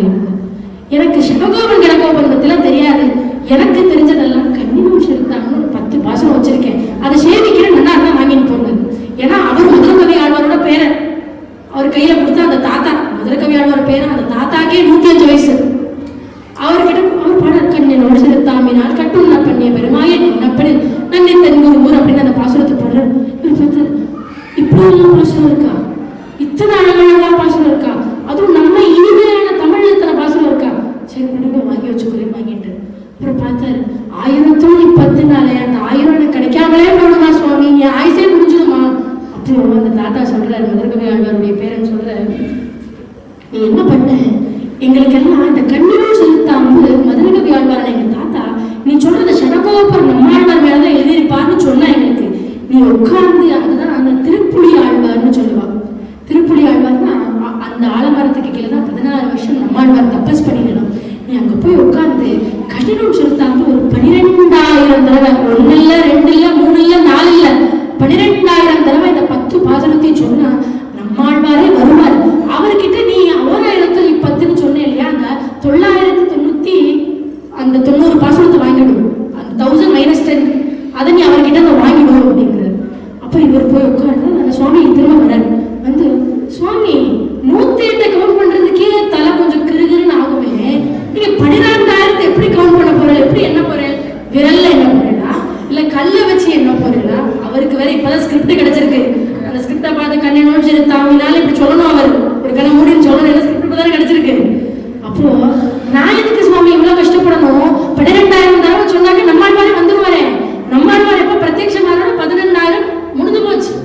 நம்பிக்கை ஆண்டாளுக்கு பெரியாழ்வார் சொன்னார், என்ன அவர் சொன்னார், என்னமா அர்ச்சாவதார திருமேனிய பிரீத்தி கிரியேணி பெருமாள் வருவாங்கன்னு அவர் கேட்கல, அர்ச்சாவதாரனோ உற்சவரோ மேல இருக்கக்கூடிய வைகுண்டநாதனோ எல்லாம் ஒண்ணுதான், நீ கூப்பிடு, நீ திருப்பாவை பண்ணு, பாவை நோம்பு பண்ணு, அர்ச்சாவதாரமா இருந்தாலும் கர்ப்ப கிரகத்துல இருந்து பக்திக்கு ஓடி வருவான், அது நம்பிக்கை. அப்படி இந்த நாதமுனிகள்ன்ற சின்ன பையன் நம்பிக்கை வச்சார், நான் 12,000 முறை கண்ணை மூடிட்டு சொன்னாக்க நம்மளால வந்தாக்க 12,000 முறை ஆச்சு, அவ்வளவு வேணும், இதுக்கு சுவாமி நீங்க இவ்வளவு கஷ்டப்படுறேன்னு சொன்னார். அப்ப அவங்க உட்கார்ந்து பக்தியாகி 12,000 முறை சேவிக்கிறார். நம்மாழ்வாரே பிரத்யட்சமா கையில சின்முத்திரையோட வந்துட்டார், 12,000 முறைக்கு வந்துட்டார், அவர் ஓடி வந்துட்டார். அப்ப கண்ணை திறந்து பாக்குறார், நாதமுனிகளுக்கு ஒண்ணுமே புரியல, அவருக்கு என்னன்னா மைண்ட்ல இந்த 1000 சக்தி விட்டாங்க போதும், அவ்வளவு சின்ன பையன் இல்ல, பெருமாளே பக்கத்துல வருவாங்க, ஹாய் ஸ்ரீமன் நாராயணன் வைகுண்டம்னா சின்ன பையன், அவருக்கு என்ன தெரியும், பட் அந்த 1000 கிடைச்சா போறோம் அப்படின்னு இருக்கு. அப்ப சேவிக்கிறார், வந்து நிற்கிறார். பார்த்த உடனே சுவாமி எதுக்கு நீ என்ன கூப்பிட்டு, சுவாமி எனக்கு இந்த 1010 அந்த மேல்கோட்டை ஐயங்கார் கொஞ்சம் சொன்ன 6ஆவது அதை கொடுத்துட்டாருன்னா ஐ பி வெரி ஹாப்பி அப்படிங்கிற. அவர் பார்த்தாரு, அப்படியெல்லாம் பாசனத்தை கொடுத்துட முடியுமா, அப்பதான் நம்ம ஏன் பஞ்ச சம்ஸ்காரம் சமாசிரயம் பண்ணிக்கணும்னா, ஒரு ஆச்சாரியனுக்கு கீழே சிஷ்யனாகணும், ஒரு மடத்தோட ஒரு சம்பந்தம், எப்படி கல்யாணம் அந்த மாங்கல்ய தாரணம் ஆனாதான் அவ 2 பேருக்கும் சம்பந்தம் இல்லையா, அப்படி சமாசிரயம்னு ஒண்ணு நடந்தாதான் நம்ம எல்லாம் ஸ்ரீ வைஷ்ணவம், நம்ம எல்லாம் பிராமணங்கிறது ஒரு கேட்டகரி. ஆச்சாரிய முக்கியம்னா பஞ்ச சம்ஸ்காரம் சமாசயனம் பண்ணிட்டு தாசநாமம் வாங்கிட்டு 12 திருமணம் சாத்திட்டு பெருமாள் இந்த மந்திரோபதேசம் எல்லாம் வாங்கி திருவாராதனை பண்ணினாதான் ஸ்ரீ வைஷ்ணவன். அதுக்குதான் ராமானுஜர் சொல்றார் ஒரு இடத்துல, முன்னாடி எல்லாம் ஓரான் வழியாய் உபதேசித்தார் முன்னோர் ஏராத்தம் எதிராசர் இன்னருளால் பாரில் ஆசையுடையோருக்கு எல்லாம் ஆரியர்கள் கூறும் என்னன்னார். அப்படின்னாக்கா நீ அவனாயிரு, நீ படிச்சவனாரு, நீ ஏழையாரு, நீ சிஎம்ஆரு, நீ பிஎம்ஆரு, நீ யாராவேனா இரு, கண்ணு சொன்னா 2 சொட்டு கண்ணீர் ஒரு கண்ணில் வந்தா யூ ஆர் கேப்பபிள் ஃபார் பஞ்ச சம்ஸ்காரம். முன்னாடி எல்லாம் ஒரு ஆச்சாரியன், நெக்ஸ்ட் அந்த பீட்டாதிபதிக்கு ஒரு சுவாமி வருவார் இல்லையா, அவருக்கு மாத்திரம் தான் பண்ணி வைப்பார். அந்த சுவாமி என்ன பண்ணுவார், நெக்ஸ்ட் யார் அந்த மடத்துக்கு பீட்டாதிபதி யாராலும் அவருக்கு பண்ணி வைப்பார். ஆனா இன்னைக்கு பாருங்க யார் யார் பண்றா, பாரில் ஆசையுடையோருக்கு எல்லாம் ஆரியர்கள் கூறுமென்னு. இந்த பார் அப்படின்னா இந்த ஜெகத்துல யாருக்கெல்லாம் ஸ்ரீ வைஷ்ணவ ஆகணும், பெருமாள் திருவடி சேரணும், வாங்கோ லைன்ல நில்லுங்கோ, பஞ்சசம்ஸ்காரம் வாங்குங்கோ, சுவாமி சொன்னதை ஃபாலோ பண்ணுவோம். Panchasamskaram is mandatory for being Sri Vaishnavan. பிராமணனா யாரு வேணா பார்க்கலாம், ஆனா ஸ்ரீ வைஷ்ணவனா யாரு வேணா ஆகணும் இல்லையா. பெருமாள் நினைக்கிற இந்த குலத்துல, இந்த ஆத்துல, இந்த கோத்திரத்துல பிறந்தா பிராமணன் இல்லையா,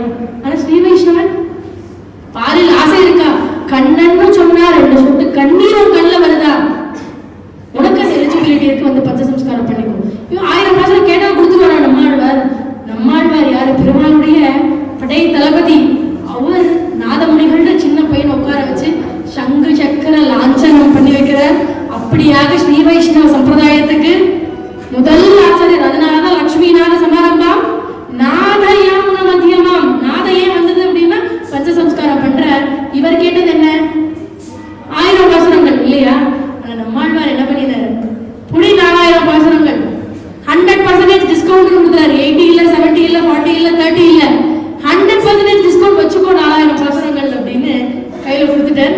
நாதமுனிகளுக்கு சந்தோஷம் தாங்கல. சுவாமி இனி பாருங்க, இந்த 1600 வருஷமா கலி முத்தி போயிருக்கு. இனி இந்த திவ்ய பிரபந்தம் அழியக்கூடாது. அதுக்கான மார்க்கத்தை நான் கண்டுபிடிப்பேன். என்னுடைய ஜீவனை அதுக்காக நான் என்னதான் பண்றேன்.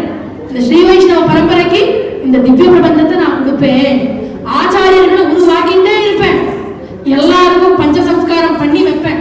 யாருக்கெல்லாம் ஆசை இருக்கும்னு தீர்க்கமான ஒரு சபதத்தை நம்மாழ்வார் முன்னாடி எடுக்கிறார். ஆனாலும் இவருக்கு ஒரு சின்ன பயம் இருக்கு. அப்போ கேட்கிறார், சுவாமி எனக்கு அப்புறம் யாராவது இதை விட்டுட்டா என்ன சுவாமி பண்றது? நம்மாழ்வார் கேட்கிறார். நம்மாழ்வார் சும்மா இருப்பாரு.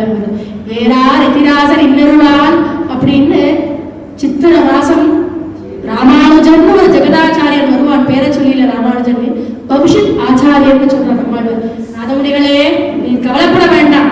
பவிஷித் ஆச்சாரியர்னு ஒரு சின்ன பையன் வருவான்.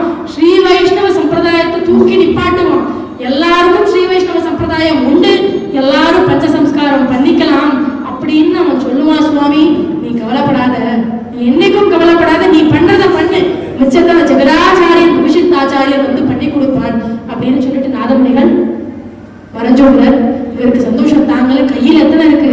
4000 பாசுரங்கள் இருக்கு. அவர் கேட்டது என்ன? 1010.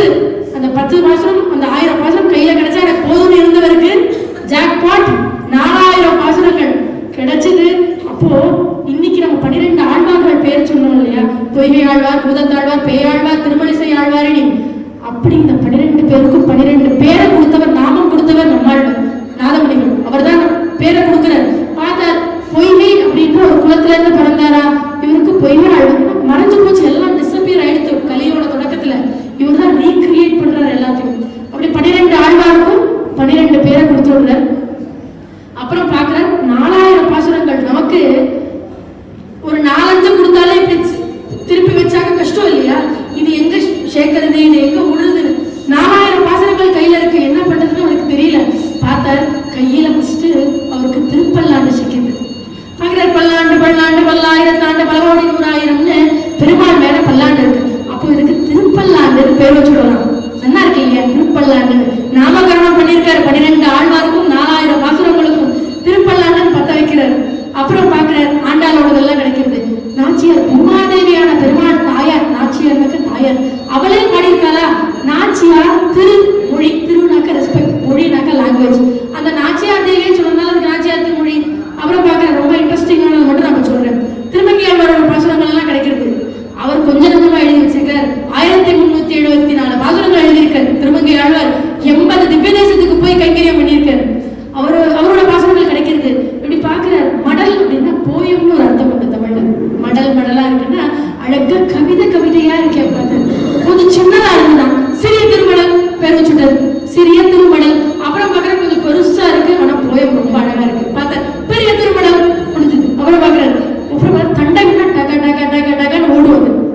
அந்த பாசம் எல்லாம் கடகட முன்னுருவாய் முன்னுருவில் வேதம்னா அங்காய் விளக்குடியாய் முதல் திங்கள் தானா டக்க டக்க டக்குன்னு ஓடுவது. பார்த்தார், அதுவும் கொஞ்சம் சின்னதா இருந்தது. பார்த்தார், திருநெடுந்தண்டகம் குறுநெடுந்தண்டகம்னு வச்சுட்டார். பெருசு சிறுசுன்னு வச்சுட்டார். அப்புறம் பார்த்தார், ஒரு பல்கா ஒன்று கிடைச்சது, பெரிய திருமொழின்னு வச்சார். அதுதான் திருமங்கையாழ்வாரோட பொக்கிஷம், பெரிய திருமொழின்னு வச்சார். அப்புறம் இன்னொன்று பார்த்தார், ரதபந்தம்னு இருக்கு. 1 1 2 1 1 2 3 2 1 அப்படி மேலேருந்து கீழே ஒரு ரதம் மாதிரி இருக்கு. அதுக்கு பார்த்தா ரதபந்தமா இருக்கிறது. திருவழுக்கூற்று இருக்கைன்னு வச்சுடலாம் அப்படின்னு திருவழுக்கூற்று இருக்கைன்னு அதுக்கு பேர் வச்சார். இப்படி 4000 பாசுரங்களும் எடுத்து வச்சு பிரிச்சு பதம் பார்த்து எல்லாத்துக்கும் பேரை வச்சவர் நாதமுனிகள். 12 ஆழ்வார்களுக்கும் நாமகரணம் பண்ணினார் எளிய இன்ப தமிழ்ல. அவர் நினைச்சிருந்தா எதுவும் வச்சிருக்கலாம். எல்லாரும் சான்ஸ்கிரிட் எக்ஸ்பர்ட்ஸ். 12 ஆழ்வார்களும் சமஸ்கிருத எக்ஸ்பர்ட்ஸ், நாதமுனிகளும் சான்ஸ்கிரிட் எக்ஸ்பர்ட். ஆனா இந்த எளிய தமிழ்ல இருக்கணுமா? யாரோ ஒரு நீச்சனா இருந்தாலும் அந்த குலத்துல பிறந்தா அவனுக்கு அது அர்த்தமாகணுமா? நாராயணா என்னும் நாமம்னாக்க அவனுக்கு புரியணும். நாராயண நாமத்துக்கு மேல எதுவுமே இல்லைன்னு அந்த எளியவனுக்கும் புரியணும்னா 12 ஆழ்வார்கள் தமிழ் எழுதினார்.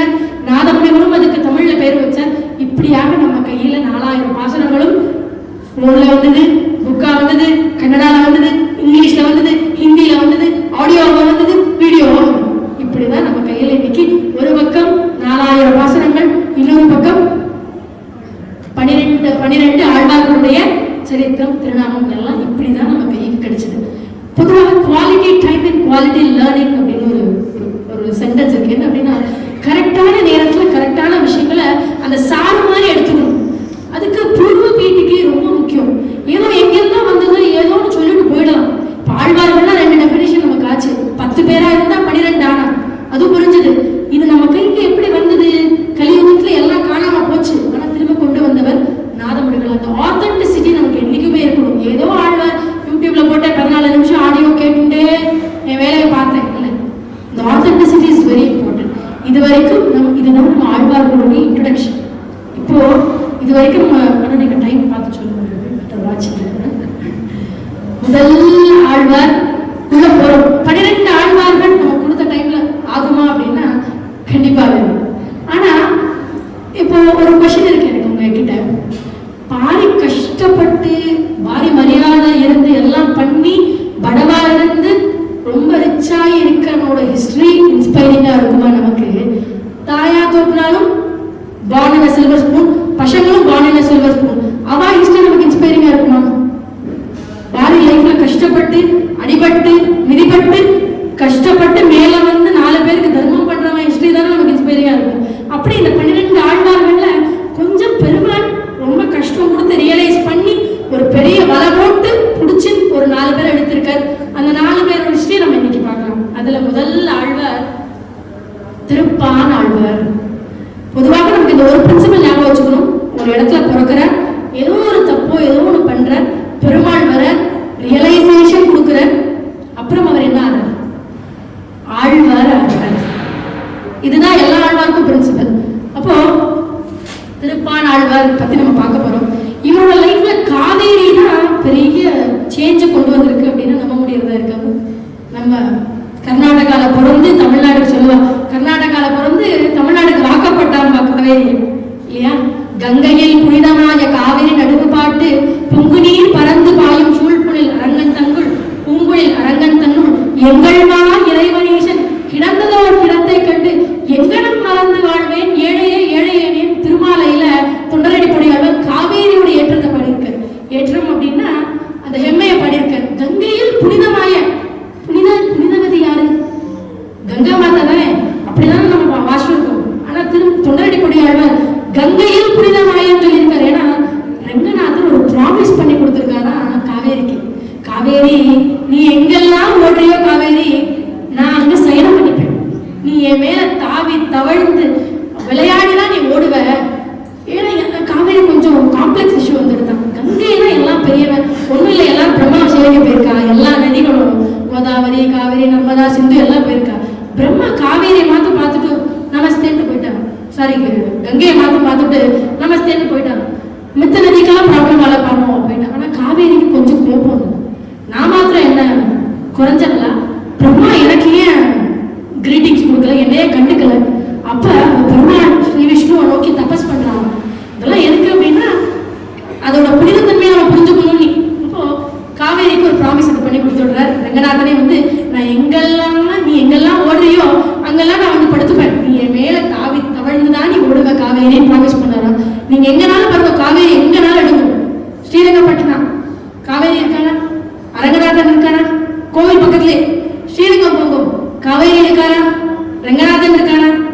தாவி தவழ்ந்து தானே ஓடுறான். அதெல்லாம் திருமாலையில தொண்டரடி பொடியாழ்வார் சொல்லியிருக்காரு. எந்த விசாரமும் பொய் கிடையாது, எந்த விஷயமும் அசத்தியம் கிடையாது. ஏன்னா இந்த ரெஃபரன்சஸ் எடுத்து பார்த்தோம்னா எல்லா இடத்துலையும் உண்டு. அப்படி காவேரி கரையில அந்த காவேரி இந்த பக்கமும் ஓடும், வடதிரு காவேரி தென்திரு காவேரி. அது ஒரு ஐலாண்ட் மாதிரி, நடுவுல மாளிகை மாதிரி ஸ்ரீரங்கம். அதுல ரங்கநாதன் சயனம் பண்ணிட்டு இருக்காரு. திருப்பாணாழ்வார் ஹிஸ்டரி சொல்றச்சு இதெல்லாம் நம்ம சொல்லிட்டு இருக்கோம். இந்த காவேரி தென்திரு காவேரிக்கு இந்த பக்கம் உறையூர், அதுவும் திவ்ய தேசம். உறையூர் அப்படின்னு ஒரு சின்ன ஊர். சின்ன ஊர்னா அந்த ஊர்ல 100 பேர் கூட இருக்க மாட்டாங்க. ஏன்னா எல்லாரும் ரங்கநாதன் இருந்தா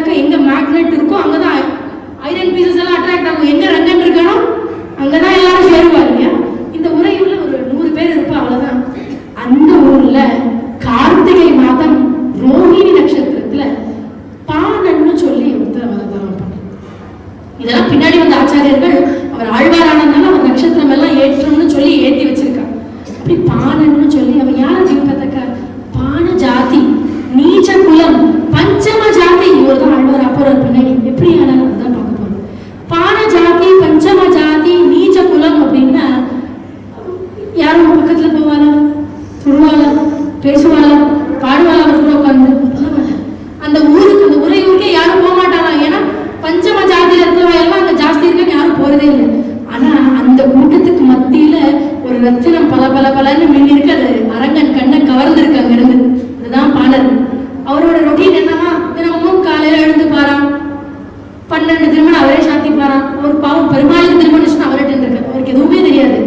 பானன்னு அந்த கையில பான், அந்த நாரதர் வச்சிருப்பாரு இல்லையா, அந்த இன்ஸ்ட்ருமெண்ட்டை கையில வச்சுப்பாராம். காவேரி கரைக்கு 4 மணிக்கு போவாராம். காவேரி கரையில என்ன தெரியும், ஸ்ரீரங்கம் கோபுரம் உள்ளதான். ஏன்னா இவாளுக்கெல்லாம் பிரவேசம் இல்லை. என்னதான் பக்தி மான் இருந்தாலும் ஜாதியில நீச்சம் ஆயிட்டானே, குளத்துல நீச்சம் ஆயிட்டானே, உள்ள யாரும் விட மாட்டேன். அப்போ இவருக்கு அதெல்லாம் ஆசை இல்லை. நான் உண்டு, பான் உண்டு, சித்தம் எல்லாம் ரங்கன் கிட்ட இருக்கு. கோபுரம் காண்றது டெய்லி காலையில அங்க போய் பாப்பாரு. ரங்கநாதா, ரெங்க பிரபு, ரெங்கா ரெங்கா ரெங்கான்னு பாடிட்டே கண்ணை மூடினவர் அப்படியே அந்த ரெங்க பக்தியில, பெருமாள் பிரேமையில அப்படியே லயிச்சுக்குவாரு. அவ்வளவுதான். அவருக்கு வேற எந்த வேதம் தெரியாது, வேற எந்த ஸ்லோகம் தெரியாது, அஷ்டாட்சரமே தெரியாதுன்னு வச்சுக்கோங்க. எதுவுமே தெரியாது. அவனுக்கு தெரிஞ்சதெல்லாம் ரெங்கா ரெங்கா ரெங்கா ரெங்கா ரெங்கா, அவ்வளவுதான். அந்த கோபுரம் அப்படி இருந்தவர் பெருமாள் விடுவாரு. அப்படி மின்னிட்டு இருக்கிற ரத்தினத்தை தூக்கின் வரணுமே இல்லை பண்ற. ஒரு நாள் காத்தால, விடிய காத்தால பெருமாளுக்கு சுப்பிரபாத சேவை பண்ணும். ரங்கன் பூஜை பண்றவ பட்டாச்சாரியார்கள், அவளுக்கும் அரங்கனோட பூஜை தான் மெயின், வேற எதுவுமே கிடையாது. சம்சாரம் அவ ஆத்து பிரச்சனை இல்லை, அவளுக்கும் அரங்கனுக்கு பூஜை பண்றதுதான் பெரிய விஷயம். அப்போ லோகசாரங்க முனி அப்படின்னு ஒரு பட்டர் இருக்கார், லோகசாரங்கர் அப்படிய பேர். அந்த முனி, அந்த பட்டர் என்ன பண்ணார், அந்த பொன் குடம் சின்னத்தினால பண்ண ஒரு குடத்துல கையில எடுத்துட்டு ஓட்டமும் நடையுமா காவேரி கரைக்கு வரார். அந்த ஜலத்தை எடுத்துட்டு போய் ஒரு ஊர்ல சுப்பிரபாத சேவை ரங்கனுக்கு காத்தால பண்ணணும். அந்த வட்டியல் எல்லாம் ஜலம் நிறைச்சு பெருமாளுக்கு பூஜை பண்ணணும். அதுக்காக அவரும் ஓட்டமும் நடையுமா ஓடுறார் காவேரிக்கு. அங்க பார்த்தா யாரு இருக்கா, நம்ம பாணன் கையில பானை வச்சுட்டு கண்ணை மூடிட்டு ரெங்கா ரெங்கா ரெங்கநாதா ரெங்க பிரபு, எப்படி இருப்ப நீ, கருப்பா இருப்பியா சிகப்பா இருப்பியா, சின்னதா இருப்பியா பெருசா இருப்பியா, ரொம்ப அழகானோ நீ, பார்த்தது இல்லையா, பாவம் உன் கோயில் எப்படி இருக்கும், எங்க ஆத்து மாதிரி இருக்குமா. அவரே பாணன் பஞ்சமஜாதி, அவர் ஆத்து எப்படி இருக்கும் அவருக்கு தெரியல பாவம். அப்படின்னு நினைச்சிட்டு கண்ணை மூடிட்டு ரெங்கா ரெங்கா ரெங்கா ரெங்கா ரெங்கா ரெங்கான்னு நினைச்சிட்டு இருந்தவர் அப்படியே பிரேம பக்தியும் பெருமாளோட நினைச்சுட்டு போயிட்டார். எங்கேயோ போயிட்டார். இந்த பக்கம் லோகசாரங்கர், 4 வேதமும் படிச்சவர், நிதமும் பெருமாளுக்கு கைங்கரியம் பண்றவர். அந்த அந்த செருக்கு கொஞ்சம் இருக்கும் இல்லையா, அந்த ஆட்டிடியூட் கொஞ்சம் இருக்கும் இல்லையா. அவருக்கு ஒரு 10 பேர் கோஷ்டி சிஷ்யா, அவ எல்லாம் சேர்ந்துட்டு வரா. இவர் வழியில நின்றுட்டு இருக்கார். அந்த லோகசாரங்கரும் பாவம் இப்படி போயிருக்கலாம், டேக் டைவர்ஷன் இப்படி போயிருக்கலாம், இல்ல இப்படி போயிருக்கலாம். அவருக்கு பருவம் நான் அந்த வழியா தான் போவேன், யாரு பாணர் நின்று இருக்க வழியா தான் நான் போவேன். அப்ப சிஷ்யாட்டு சொல்ல, டே அவனை தலை சொல்லி, யார் பாணர், பாண ஜாதி, அவளுக்கு அதுதானே, அவனை நான் தொட மாட்டேன், அவன் பக்கத்துல போக மாட்டேன், அவன் மிதிச்ச அந்த நிலத்தையும் நான் மிதிக்க மாட்டேன். ஏன்னா அவளுக்கு அது சாஸ்திர விரோதம், அவளையும் சொல்லி தப்பு இல்லை. குரு பரம்பரை பிரபாகம் புக்கில் லோகசாரங்கரை ஏதோ எனிமி மாதிரியெல்லாம் காட்டல, சாஸ்திர விரோதம் நான் பண்ண மாட்டேன், அவ்வளவுதான் அவருக்கு. இவருக்கு சாஸ்திர விரோதம், நான் கோயிலுக்குள்ள போக மாட்டேன், அவ்வளவுதான். அப்ப சொல்ற, டே அவனை தலை சொல்லு, ஏ பாடா தள்ளுடா. அவர் எங்க இருக்காரு, ரங்கநாதரோட அவர் திருப்பார்கடல்ல இருக்காரோ, வைகுண்டத்துல இருக்காரோ, எங்க இருக்காரோ, பெருமானோட ஐக்கியமா இருக்காரு. அவருக்கு காதல் விடல. இன்னொரு செஷன், டே பக்கத்துல போய் தலை சொல்லுடா, எனக்கு நாடியே இருக்கு சுப்பிரபாத சேவைக்கு கையில அந்த கோல்டுனால செய்யப்பட்ட அந்த சின்னத்தை வட்டியில் அந்த பொற்குடத்தை, பொற்குடம்னு சொல்லுவோம், பொன் அப்படின்னா தங்கம் அப்படின்னு அர்த்தம். பொற்குடத்துல கையில வச்சுட்டு வெயிட் பண்ணிட்டு இருக்காரு. அவருக்கும் நாடியை எடுத்து ரங்கன் எழுப்பணுமே, ஆறாச்சு 6:30 ஆச்சுன்னு அவருக்கு ஸ்டேஷன் மாஸ்டர் மாதிரி நின்று இருக்காரு. எழுப்புறாரு, நம்ம காதல விடல. இவரே போனார், ஏப்பாண்ணா தள்ளிடா நகரடா, சுப்பிரபாத சேவைக்கு நேரமாச்சு, நடுவில் வந்து நின்று இருக்கு, காதல விடுமா. ரெங்கனை நினைச்சிட்டு இருக்காரு. இந்த அல்ப அந்த லோபமான விஷயங்கள்லாம் அவர் காதுக்கு போகாது. அப்போ பக்கத்துல பார்த்தா ஒரு கல் இருக்கு, எடுத்தார், எரிஞ்சிட வேண்டியது. தெரியும் பாவம், அந்த பானுடைய தலையில பட்டு ரத்தம் ஒழுகிட்டு இருக்கு. அப்பயும் கண்ணு மூச்சியில இருக்கார் பெருமானுடைய பக்தியில. அப்புறம் என்னடா இது ஈரமாதுன்னு அப்படி உளுக்கி எழுந்தவர் பார்க்கிறார். ஸ்ரீரங்கம் கோயில் பட்டாச்சாரியர், அவ முன்னாடி ஒரு ஆச்சாரியர் லோகசாரங்கர், அவர் புடைசூழ ஒரு 20-30 சிஷ்யா நிற்கிறார். எப்படி இருக்கும், ஒரு பாணன், ஒரு நீச்சன், ஒரு பஞ்சம ஜாதியில இருக்கிறவனுக்கு நடுங்கி போயிடாதா. ஒரு திருடனுக்கு போலீஸை பார்த்தா பயம் வந்துடல, அப்படி ஒரு பயந்துட்டார். சுவாமி நான் அபச்சாரம், அவர் புரிஞ்சுட்டு நான் பாதையில நிக்கிறேன். சுவாமி நான் அபச்சாரம் பண்ணிட்டேன். யார் அபச்சாரம் பண்ணது? கல்ல எடுத்து எரிஞ்சது இவர் பண்ண அபச்சாரம். அவர் சுவாமி நான் அபச்சாரம் பண்ணிட்டேன் சுவாமி, உங்க கைங்கரியத்துக்கு என்னால தாமதம் ஆயிட்டு, உங்க பெருமாள் கைங்கரியத்துக்கு உங்க பெருமாள் சேவைக்கு என்னால தாமதம் ஆயிடுத்து, மன்னிச்சுடுங்க மன்னிச்சுடுங்க மன்னிச்சுடுங்க அழுதுகிட்டே ஓடி போறார். பெருமாளுக்கு நான் தோஷம் பண்ணிட்டேனே, பெருமாளுக்கு நான் அபச்சாரம் பட்டுட்டேனே, ஐயோ உன்னதான நான் டெய்லி நினைச்சுட்டு இருந்தேன், உங்ககிட்டே நான் அபச்சாரம் பட்டுட்டேன். அபச்சாரம் பண்ணாரா? அபச்சாரம் பட்டிருக்காரா? ஓடி போய் அழறார். லோகசாலகர் போனார், ஜலத்தை நிரப்பினார், கோயிலுக்குள்ள போனார், சுப்பிரபாத ஜெபிக்க ஜல் ஜல் ஜல் ஜல் ஜல் நடந்து போறார். கதிரவன் குணதிசை சிகரம் வந்தனைந்தான் கரையில் உள்ள அகன்னது காலையம் பொழுதாய் மதுவிருந்தொழுகின மாமலரெல்லாம் வானவர் அரசர்கள் வந்தவன் தீண்டி எதிர் திசை நிறைந்தனர் இவருடன் புகுந்து இருங்களில் கீட்டமும் பிடியோடு முரசும் அதிர்தலில் அலைவிடல் போடுவதைக்கும் அரங்கத்தம்மா பள்ளியோடு தருடாயே நீ திருப்பள்ளி எழுச்சி சேவைக்கு குணத்தோட போயிட்டு இருக்க அரங்கநாதன் கதவு சாத்தி. இந்த 2 ஹிஸ்டரி வரும். அரங்கன் தலையில இருந்து ரத்தம் வந்ததுன்னு ப்ளீஸ் அது விக்கிபீடியா குரு சொன்னது, ஆச்சாரியர் சொன்னது, அதை விட்டுடுங்க. எல்லாரும் சொல்ல வேண்டியது அரங்கன் தலையில ரத்தம் வந்தது, இவர் பார்த்து ஷாக் ஆயிட்டாரு. அது ஏதோ ஒரு விக்கிபீடியா ஆச்சாரியன் ஏதோ ஒரு சிஷ்யனுக்கு உபதேசம் பண்ணினது, நமக்கு வேண்டாம். நம்ம குரு பரம்பரை பிரபாவத்தில் எல்லாருக்கும் அதை பார்க்கணும். கதவை சாத்திட்டு அரங்கநாதர் இவருக்கு பதறி கொடுத்து, ஐயோ நான் என்ன தப்பு பண்ணேன், என்ன கைங்கரியம் பண்ணேன், ரங்கா உனக்காக தானே நான் பிறந்த நாள்ல இருந்து பூஜை பண்ணிட்டு இருக்கேன், எனக்கு தெரிஞ்சது ரங்கன் ஸ்ரீரங்கம் கைங்கரியம் விட்டா எதுவுமே இல்லையப்பா, இப்படி கதவை சாத்திட்டு ரங்கா கதவை தர இவர் அடவாடுங்க. அப்போ உள்ள இருந்து லோகசாரங்கா அபச்சாரம் பண்ணிட்டியே லோகசாரங்கா, எங்கன்னு சொல்றாரு, அபச்சாரம் பண்ணிட்டியே லோகசாரங்கா, அபச்சாரம் பண்ணிட்டியே, இத்தனை நாள் நீ கைங்கரியம் பண்ணின, இத்தனை நாள் நீ சுப்பிரபாத சேவை பண்ணின, இத்தனை நாள் நீ எனக்கு வேத பாராயணம் பண்ணின, ஆனா இன்னைக்கு ஒரு வெள்ளை துணியில ஒரு கருப்பு துணிப்பட்டா எப்படி, அப்படி நீ அபச்சாரம் பண்ணிட்டியே அப்படின்றது எனக்கு என்ன பண்றதுன்னே புரியல. ரங்கா என்ன சிரமச்சூட என்ன அபச்சாரம் பண்ணினேன்னு சொல்லு. என் பக்தனான அந்த பாகவதன் கிட்ட நீ அபச்சாரம் பண்ணிட்டியே, பாகவதன் கிட்ட அபச்சாரம் பண்ணினா என்ன, பகவானான என் கிட்ட அபச்சாரம் பண்ணினா என்ன லோகசாரங்க, அபச்சாரம் பண்ணிட்டியே, நான் எந்த அபச்சாரம் எந்த பாகவதன் கையில அப்படின்னு அவர் யோசிக்கிறார். அவர் பாவம் நிறைய லிஸ்ட் இருக்கு சொல்லுக்கு, பாகவத அபச்சாரம் பாடனான என் பக்தன் கிட்ட அபச்சாரம் பண்ணிட்டியே லோகசாரங்க.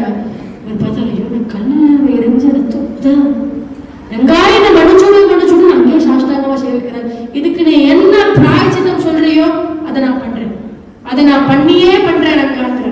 அப்ப ரங்கன் சும்மா இருப்பாரு, அந்த ரத்தனத்தை தூக்கணும் முடிவு பண்ணிட்டார் ரங்கன். நீ போ அந்த பானம் கிட்ட பேசி அவனை புஜத்துல தூக்கிட்டு ஸ்ரீரங்கத்துக்குள்ள பிரவேசம் பண்ணி என் சந்நிதி முன்னாடி நீ அவனை நிப்பாட்டு அப்படிங்கிறாரு. பார்த்தாரு இவர் ரங்கன் சொன்ன மேல என்ன, வேதம் படிச்சவனாவது சாஸ்திரம் படிச்சாலும் ராஜனுக்கு ராஜன் ரங்கராஜன் ஒரு ஆர்டர் போட்ட மேல யாராவது மீற முடியுமா?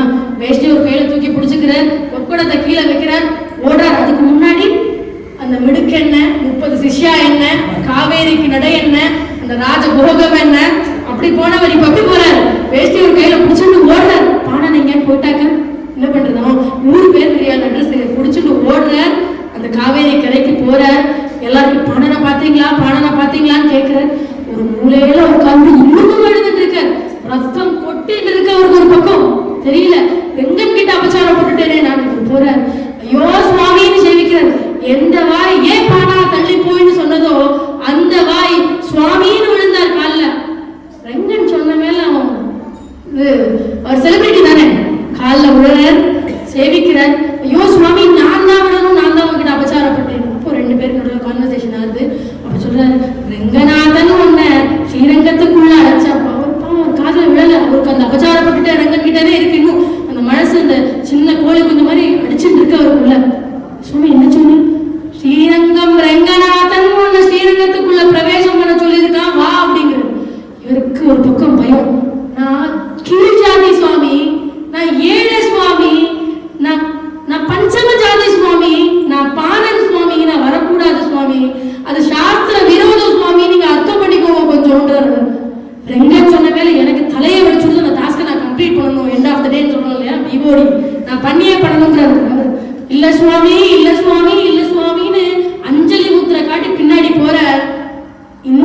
சொல்றாரு. அதுக்கு இவருக்கு இன்னும் ஹார்ட் அட்டாக்கே இருக்கு.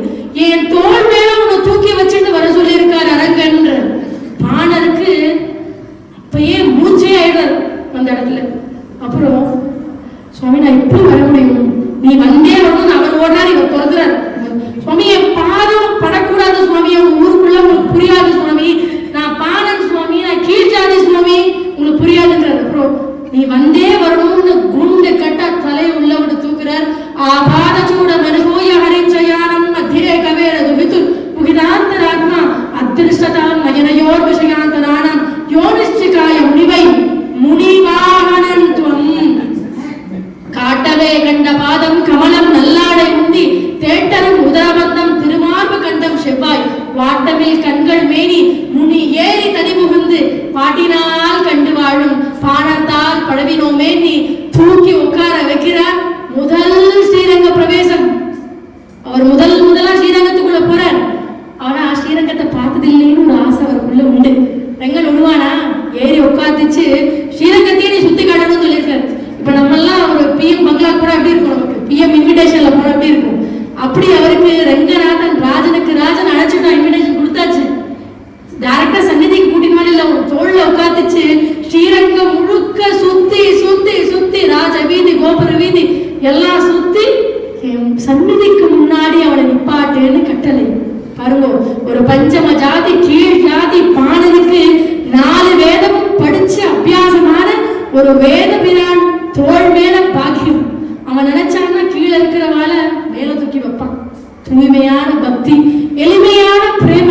கண்ணன் மகாபாரதத்துக்கு கீதையில கண்ணன் சொல்றான், அவனுக்கு அர்ப்பணம் பண்றதுக்கு சின்னம் இருந்தா சின்னம் வைங்க, வெள்ளி இருந்தா வெள்ளி, ஒரு துளசி இருந்தா துளசி வைங்கோ, இல்லையா உங்க கண்ணீர் இருந்தா வைங்கோ, கண்ணனுக்கு அது போதும்னு சொல்றான் பெரியவெல்லாம். அப்படி ரங்கன் மேல இருக்கிற பக்தி எங்க தூக்கி வச்சிருக்கு. ஒரு ஏழை கீழ்மகனை தூக்கி தோல் மேல உட்கார வைக்கிறார். முதல் ஸ்ரீரங்க பிரவேசம். ஏறி உட்கார்றார். இவரும் அரை மனசு பாவம், அவர் கொத்துக்க முடியல. சாஸ்திர விரோதம் சுவாமி சுவாமிங்கிறார். அவர் ஏறி உட்காருப்பா, கூப்பிட்டது ரங்கன்பா, வா போலான்ற. முதல் ஸ்ரீரங்க பிரவேசம். காவேரி கரையமல், அதனாலதான் சொன்ன காவேரி தாய் தான் இந்த மிராக்கள் பண்ணியிருக்காங்க. அந்த காவேரி கரையில இருந்து அந்த காவேரி கரைக்கு தான் அந்த பயணமே. ஏறி உட்கார்ற வெள்ள காவேரி. ஸ்ரீரங்கம் என்ன அத்தனை சுலபமான இடமா? 12 ஆழ்வார்களும் நான் நீனு போட்டி போட்டுட்டு பாடின பெருமாள் ரங்கநாதன் இல்லையா? 155 ஏக்கர் நிலப்பரப்பு ஸ்ரீரங்கம் கோவில். 81 சன்னதி, 1 இல்ல 2 இல்ல, நம்ம கேசவர் இருக்கிற மாதிரி 81 சன்னதி, 81 ஸ்ட்ரெயின்ஸ், 81 சன்னதி, 155 ஏக்கர், 21 கோபுரங்கள், 1 இல்ல 2 இல்ல 21 கோபுரங்கள்.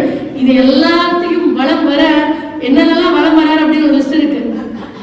சந்தன மண்டபம், குருட மண்டபம், ரங்க விலாசம், 1000 கால் மண்டபம், வைகுண்ட வாசல், பெரிய பெருமாள் சந்நிதி, தாயார் சந்நிதி, ஆண்டாள் சந்நிதி, புறப்பாடு வீதி, ராஜ வீதி, சித்திர வீதி, சந்திர புஷ்கரணி, கூரத்தாழ்வார் கோபுரம், வெள்ளை கோபுரம், நாச்சியார் கோபுரம், வைகுண்ட துவாரம்,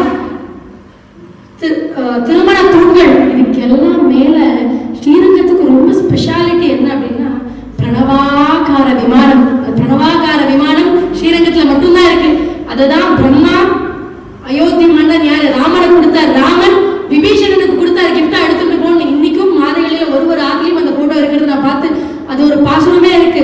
குணதிசை முடியை வைத்து குணதிசை பாதம் நீட்டி வடதிசை பின்பு காட்டி தென்திசை இலங்கையை நோக்கி கடல் நிற கடவுளந்தை அரவணை துகிடுமா கண்டு உடலின குறுகுமாலோ என் செய்வேன் உலகத்தீரே அப்படின்னு திருமாலையில தொண்டரடிப்படியால் ஒரு பாடிருக்காரு. இந்த சரித்திரம் தான் அது.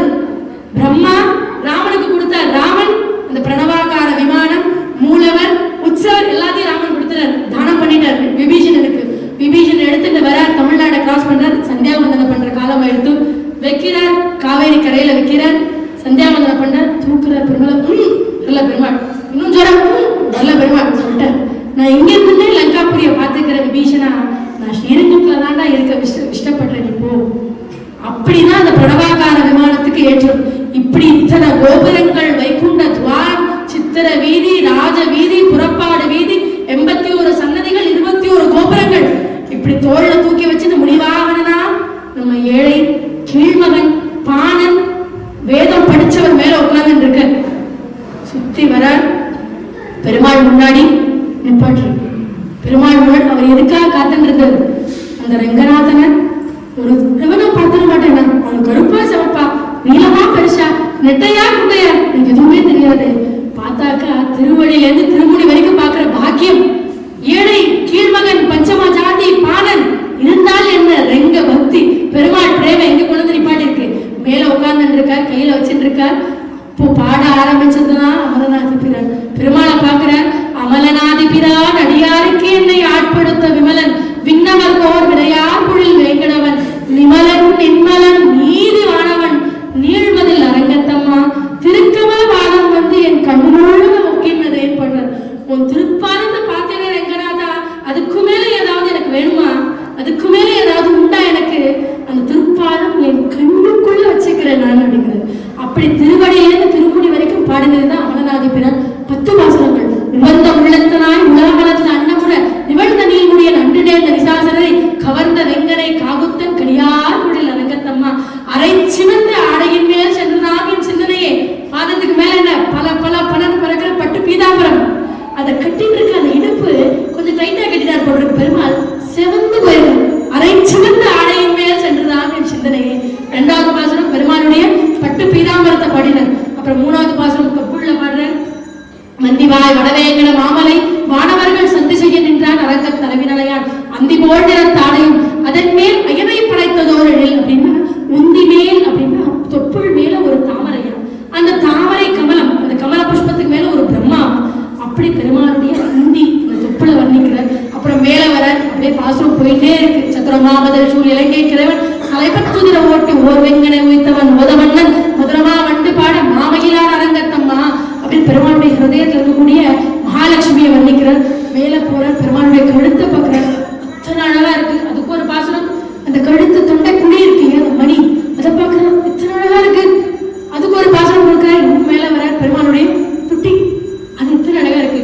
தாமரை இதழும் அந்த துட்டியும் ஒன்னா அப்படின்னு பாடுறார். தாமரை துட்டி பார்க்கிறார், மூக்க பார்க்கிறார், பெருமாளுடைய கண்ணை பார்க்கிறார். இன்னைக்கும் ஷார்ட் முறையில லாஸ்ட் 2 பாசுரம் நம்ம பாடுறது அமலநாதி பிரான். ஏன் ஏற்றம்னா பெருமாள் முன்னாடி பாடுறார். அந்த 2 ஆனதுக்கு அப்புறம் பழின்னு ஒரு வருஷம் வந்து பெருமாள் கிட்ட அவர் சேர்ந்துடும். அதனாலதான் அந்த 2 கேட்டோம். ஆலமாமரத்தினிலே மேல் ஒரு பாலகனாய் ஞானமேலும் உண்டான் அரங்க தலைவினையான் ஒருமாமணி ஆழமும் முத்து தாவமும் முடிவில்லதொழில் நீலமேனி நீலமேனி பெருமாளுடைய நீளமான அந்த மேலியா கிருஷ்ணாவதாரத்தை பாடுறார். ஆலமா மரம் அப்படின்னா ஒரு ஊழி காலம் சொல்றோம் இல்லையா, ஒரு யுகம். ஒரு யுகத்துல இருந்து இன்னொரு யுகம் வரணும்னா ஜலம் வந்து இந்த பிரளயம் வந்து இப்படி மூடிடும். இந்த ஜலம் மூடி ஆழ இலை இருக்கு இல்லையா, ஆலமரம், அந்த ஆலமரம் பேனியன் ட்ரீ, அந்த இலை மேல குஞ்சு கண்ணு கட்டவில்ல வாயில வச்சு சப்பின்னு அப்படி மதந்து போவானோ. அப்படி இந்த ஆலமா மரத்தின் இலைமே ஒரு பாலகனாய், ஒரு சின்ன உடுகலன் பாலகனாய் ஞான வேலும் உண்டாய். அன்னைக்கு யசோதா மண்ணை சாட்டியாடா, வயதர மண்ணை சாட்டியாடா, ஆணு திறந்தாருன்னு தெரிஞ்சது. 14 உலகங்களும் தெரிஞ்சது. 7 into 2 14 உலகங்களும் அந்த குட்டி குஞ்சு கிருஷ்ணன் வாய்க்குள்ள தெரிஞ்சது இல்லையா. அதுதான் பாடுறார் பாடர். ஆலமா மரத்தின் இலைமேல் ஒரு பாலகனாய் ஞானமேல் உண்டான் வாயில வச்சுட்டு இருக்கான் அரங்க தலைவினையான். அத்தனை குட்டியா இருந்த கிருஷ்ணன் நீ இன்னைக்கு இவ்வளவு பெரிய ஆதிசேஷனுங்கிற பாம்பு மேல படுத்துட்டு இருக்கே ரங்கநாதன்.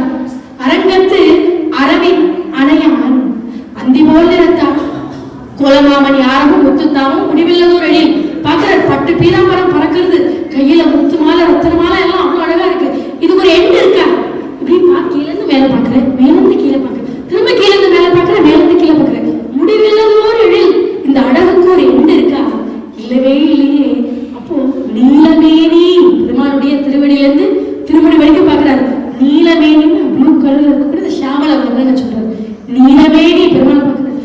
நீலமேனி நீலமேனி, அதுக்குள்ள அந்த வார்த்தை வரல. பெருமாளை பார்த்துட்டாரு, ஐயோ முடிச்சுட்டார். நீலமேனி, ஐயோ நிறைவுண்டதன் நெஞ்சிலேயே, என் ஹிருதயத்துல என்ன இருக்குன்னா நிறைஞ்சிருக்கு ரங்கா உன் திருமேனி. அந்த நீலமேனி அழகு என் ஹிருதயத்துல நிறைஞ்சுட்டு இருக்கு. நீலமேனி ஐயோ நிறைவுண்டதன் நெஞ்சிலேயே. இந்த பாசுரம் ஆச்சு. இதுதான் அந்த ரியலைசேஷனான 2 பாசுரங்கள். இந்த பாசுரம் ஆச்சு. அப்புறம் பாடுறாரு. கொண்டல் வண்ணனை கோவலனாய் வெண்ணையுண்ட வாயன் என் உள்ளம் கவர்ந்தானை அண்டர் ஓன் அணி அரங்கன். பாக்குறாரு என்னன்னா அதுக்கு மீனிங். கொண்டல் வண்ணன் அதேதான், கோபியர்களோட கொஞ்சம் விளையாண்டு கண்ணன். கொண்டல் வண்ணனை ஷாமல வண்ணனை கோவலன் கோபியர்களோட விளையாண்டே கோவலனாய்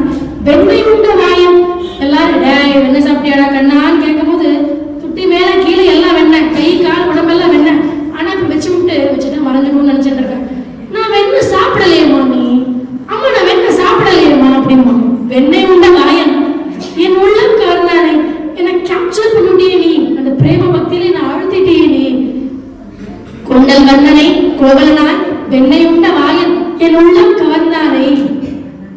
அண்டர்கோன் அணியரங்கன், அண்டர்கோன் அப்படின்னா 30 தேவர்களுக்கும் ராஜா யாருன்னா ரங்கநாதன். கோன் அப்படின்னா அரசன் தமிழ்ல. அண்டர்கோன் அணி அரங்கன். அப்புறம் என் அமுதினை கண்ட கண்கள், அதுக்குமே அவருக்கு வார்த்தை வரல. என் அமுதினை கண்ட கண்கள், என் அமுது அப்படின்னா அம்மாவோட பாலுக்கு அமுதுன்னு சொல்லுவோம், நெய்ய அமுதுன்னு சொல்லுவோம், தேன் நெய்ய அமுதுன்னு சொல்லுவோம். ஏன்னா எதை நம்மளால கிரியேட் பண்ண முடியாதோ அதை அமுதுன்னு சொல்லுவோம். பெருமாள் அமுது. யார் நியூட்டனோட 3rd law இருக்கு இல்லையா, energy neither can be created நார் பி டெஸ்ட்ராய்ட். அந்த மாதிரி நம்மளால கிரியேட் பண்ண முடியாது, அழிக்கவும் முடியாது. அப்படி என் அமுதினை கண்ட கண்கள், இந்த கண்ணு பார்க்கொடுத்த என் அமுத இதுக்கப்புறம் பார்க்கறதுக்கு இந்த பூலோகத்துல ஏதாவது இருக்கா? இனி நான் பார்க்கறதுக்கு எதுவுமே வேண்டாம். என் அமுதினை கண்ட கண்கள் மற்றொன்றினை காணாவே காணாவே காணாவேன்னு பெருமாள் முன்னாடி பாடினார். பெருமாள் மனசு இறங்காம இருக்குமா? இதுக்கு மேல இறங்காம இருக்குமா? பள்ளீர்னு ஒரு வெளிச்சம் வர்றது. திருப்பாவையில ஆண்டாள் மற்றடம் காமங்கள் மாற்றையிலோ என்பாவைங்கிறான். அவன் கொஞ்சம் எக்ஸ்கியூஸ் வாங்கிக்கிறான். கண்ணா என்னைக்குமே உன்னை சேவிக்கணுங்கிறதா எங்க ஆசை. மற்றடம் காமங்கள்னா வேற ஏதாவது ஆசை வரும் எங்களுக்கு. திடீர்னு கோயிலுக்கு போவோம், அப்படியே போனா ஒரு மால் இருக்கும், அங்க போனா அப்படியே ஒரு அப்படி வரலாம் ஆசை எங்களுக்கு. மற்றடம் காமங்கள் மாற்றையிலோ என்பாவைன்னு திருப்பாவையில பண்ணிருக்க. அப்படி வந்தாலும் மாத்திடுங்கிறான். ஆனா இங்க திருப்பானாழ்வாரோ என் அமுதினை கண்ட கண்கள் மற்றொன்றினை காணாது. உன்னை பார்த்து இந்த கண்கள் உன்னை பார்த்துடுது இல்லையா, கண்ணு மூடின. இனி வேற எதுவுமே நான் பார்க்க மாட்டேன், இனி எதுவுமே எனக்கு வேண்டாங்கிற அரங்கன் கிட்ட இருந்து பலீர்னு ஒரு வெளிச்சம் வர்றது சந்நிதிக்குள்ள இருந்து. அப்போ பாணனா இருந்தவர் திருப்பான் ஆழ்வார் ஆறார். பெருமாள் ஆழ்வீர் உள்ள வாருங்கிற ஆழ்வீர் பெருமாள், சாட்சாத் பெருமாள். பஞ்சமஜாதி ஸ்ரீரங்கத்துக்குள்ள கால் வைக்க கூடாது. அவர் மிதிச்ச மண்ண இன்னொரு பட்டர் மிதிக்க மாட்டார். அவர் சுவாசித்த காற்ற இன்னொருத்தவர் சுவாசிக்க மாட்டார். ஆனா எங்க இருக்கார் அவர்? எத்தனையோ ஆச்சாரிய சுவாமிகளுக்கும் உள்ள போக முடியாது. திருப்பதியிலே குலசேகர படி ஒரு பார்டர் லைன் இருக்கு எல்லாருக்கும். ஆனா பாருங்க ஸ்ரீரங்கத்துல ரங்கநாதனுடைய பிரேமைய ஆழ்வீர் உள்ளவாருனர். அந்த பளீர்னு அந்த வெளிச்சத்தில் திருப்பானாழ்வார் உள்ள போனார். பெருமாளோடு ஐக்கியமானார். அந்த ஏழை கீழ்மகன் பஞ்சமஜாதி பாணன் பெருமாளுடைய அனுகிரகம் பெற்று அமலநாதி பிரான் 10 பாசுரம் பாடி பாணன் டு திருப்பான் ஆழ்வாராகி பெருமாளுடைய திருவடியில சரணாகதி பண்ணி சேர்ந்தாங்க. இன்னைக்கும் ஸ்ரீரங்கம் போனாக்க நம்மளுக்கு பெருமாளுடைய திருவடி சேவிக்கிறதுக்கு வாய்ப்பு சிக்காது. ஆனா பெருமாளுடைய திருவடி பக்கத்துல அந்த பானை கையில வச்சுட்டு அழகா அந்த பஞ்ச கட்டின்னு 12 திருமணோட திருப்பானாழ்வார் சேவை சாதிக்கிறார் பெருமாளுடைய திருவடி பக்கமே. ஏன் அங்க அவருடைய சிலை ஸ்டாச்சு இருக்கு அப்படின்னா இந்த வைபவத்தை காட்டுறதுக்கு. திருப்பானாழ்வார் வேற எங்கேயும் இல்ல. அவர் சொன்னாரு, உன் திருவடி ஒக்கும் கண்கள், என் கண்ணுல உன் திருவடி இருக்குன்னு. அது இஷ்டமான ரங்கன் அங்கேயே அவருக்கு ஒரு ஜாகம் கொடுத்து அவரை பாணர்ல இருந்து திருப்பான் ஆழ்வாராக்கி கார்த்திகையில் ரோகிணினால் காண்பிருந்த காசை நீர் பாணர் வந்துதிப்பால் அன்புடனேதான் அமலநாதிப்பினான் கட்டதன் பின். எல்லாரும் ஆசையோடு அமலநாதிப்பினான கத்துக்கோங்க அப்படின்னு உபதேச ரத்தின மாலையில மணவாள மாமனிகள் சொல்றார். இப்படி பாணர் ஏழை கீழ்மகனா இருந்தவர் பெருமாளுடைய அன்புக்கு பிரேமைக்கும் பாத்திரமாயி திருப்பான் ஆழ்வார் ஆன வைபவம் இது. ஆழ்வார்ல 12வது ஆழ்வார் திருப்பான் ஆழ்வார் பெருமாளுடைய ஸ்ரீவத்சத்துடைய அவதார் அம்சமா ஏற்றினார். பெருமாள் ஆழ்வார் சரணாகதி பண்ணிட்டாரு இல்லையா, அப்ப அந்த ஆழ்வார் எடுத்து ஸ்ரீவத்சத்துடைய அம்சமா சேர்த்தினார்.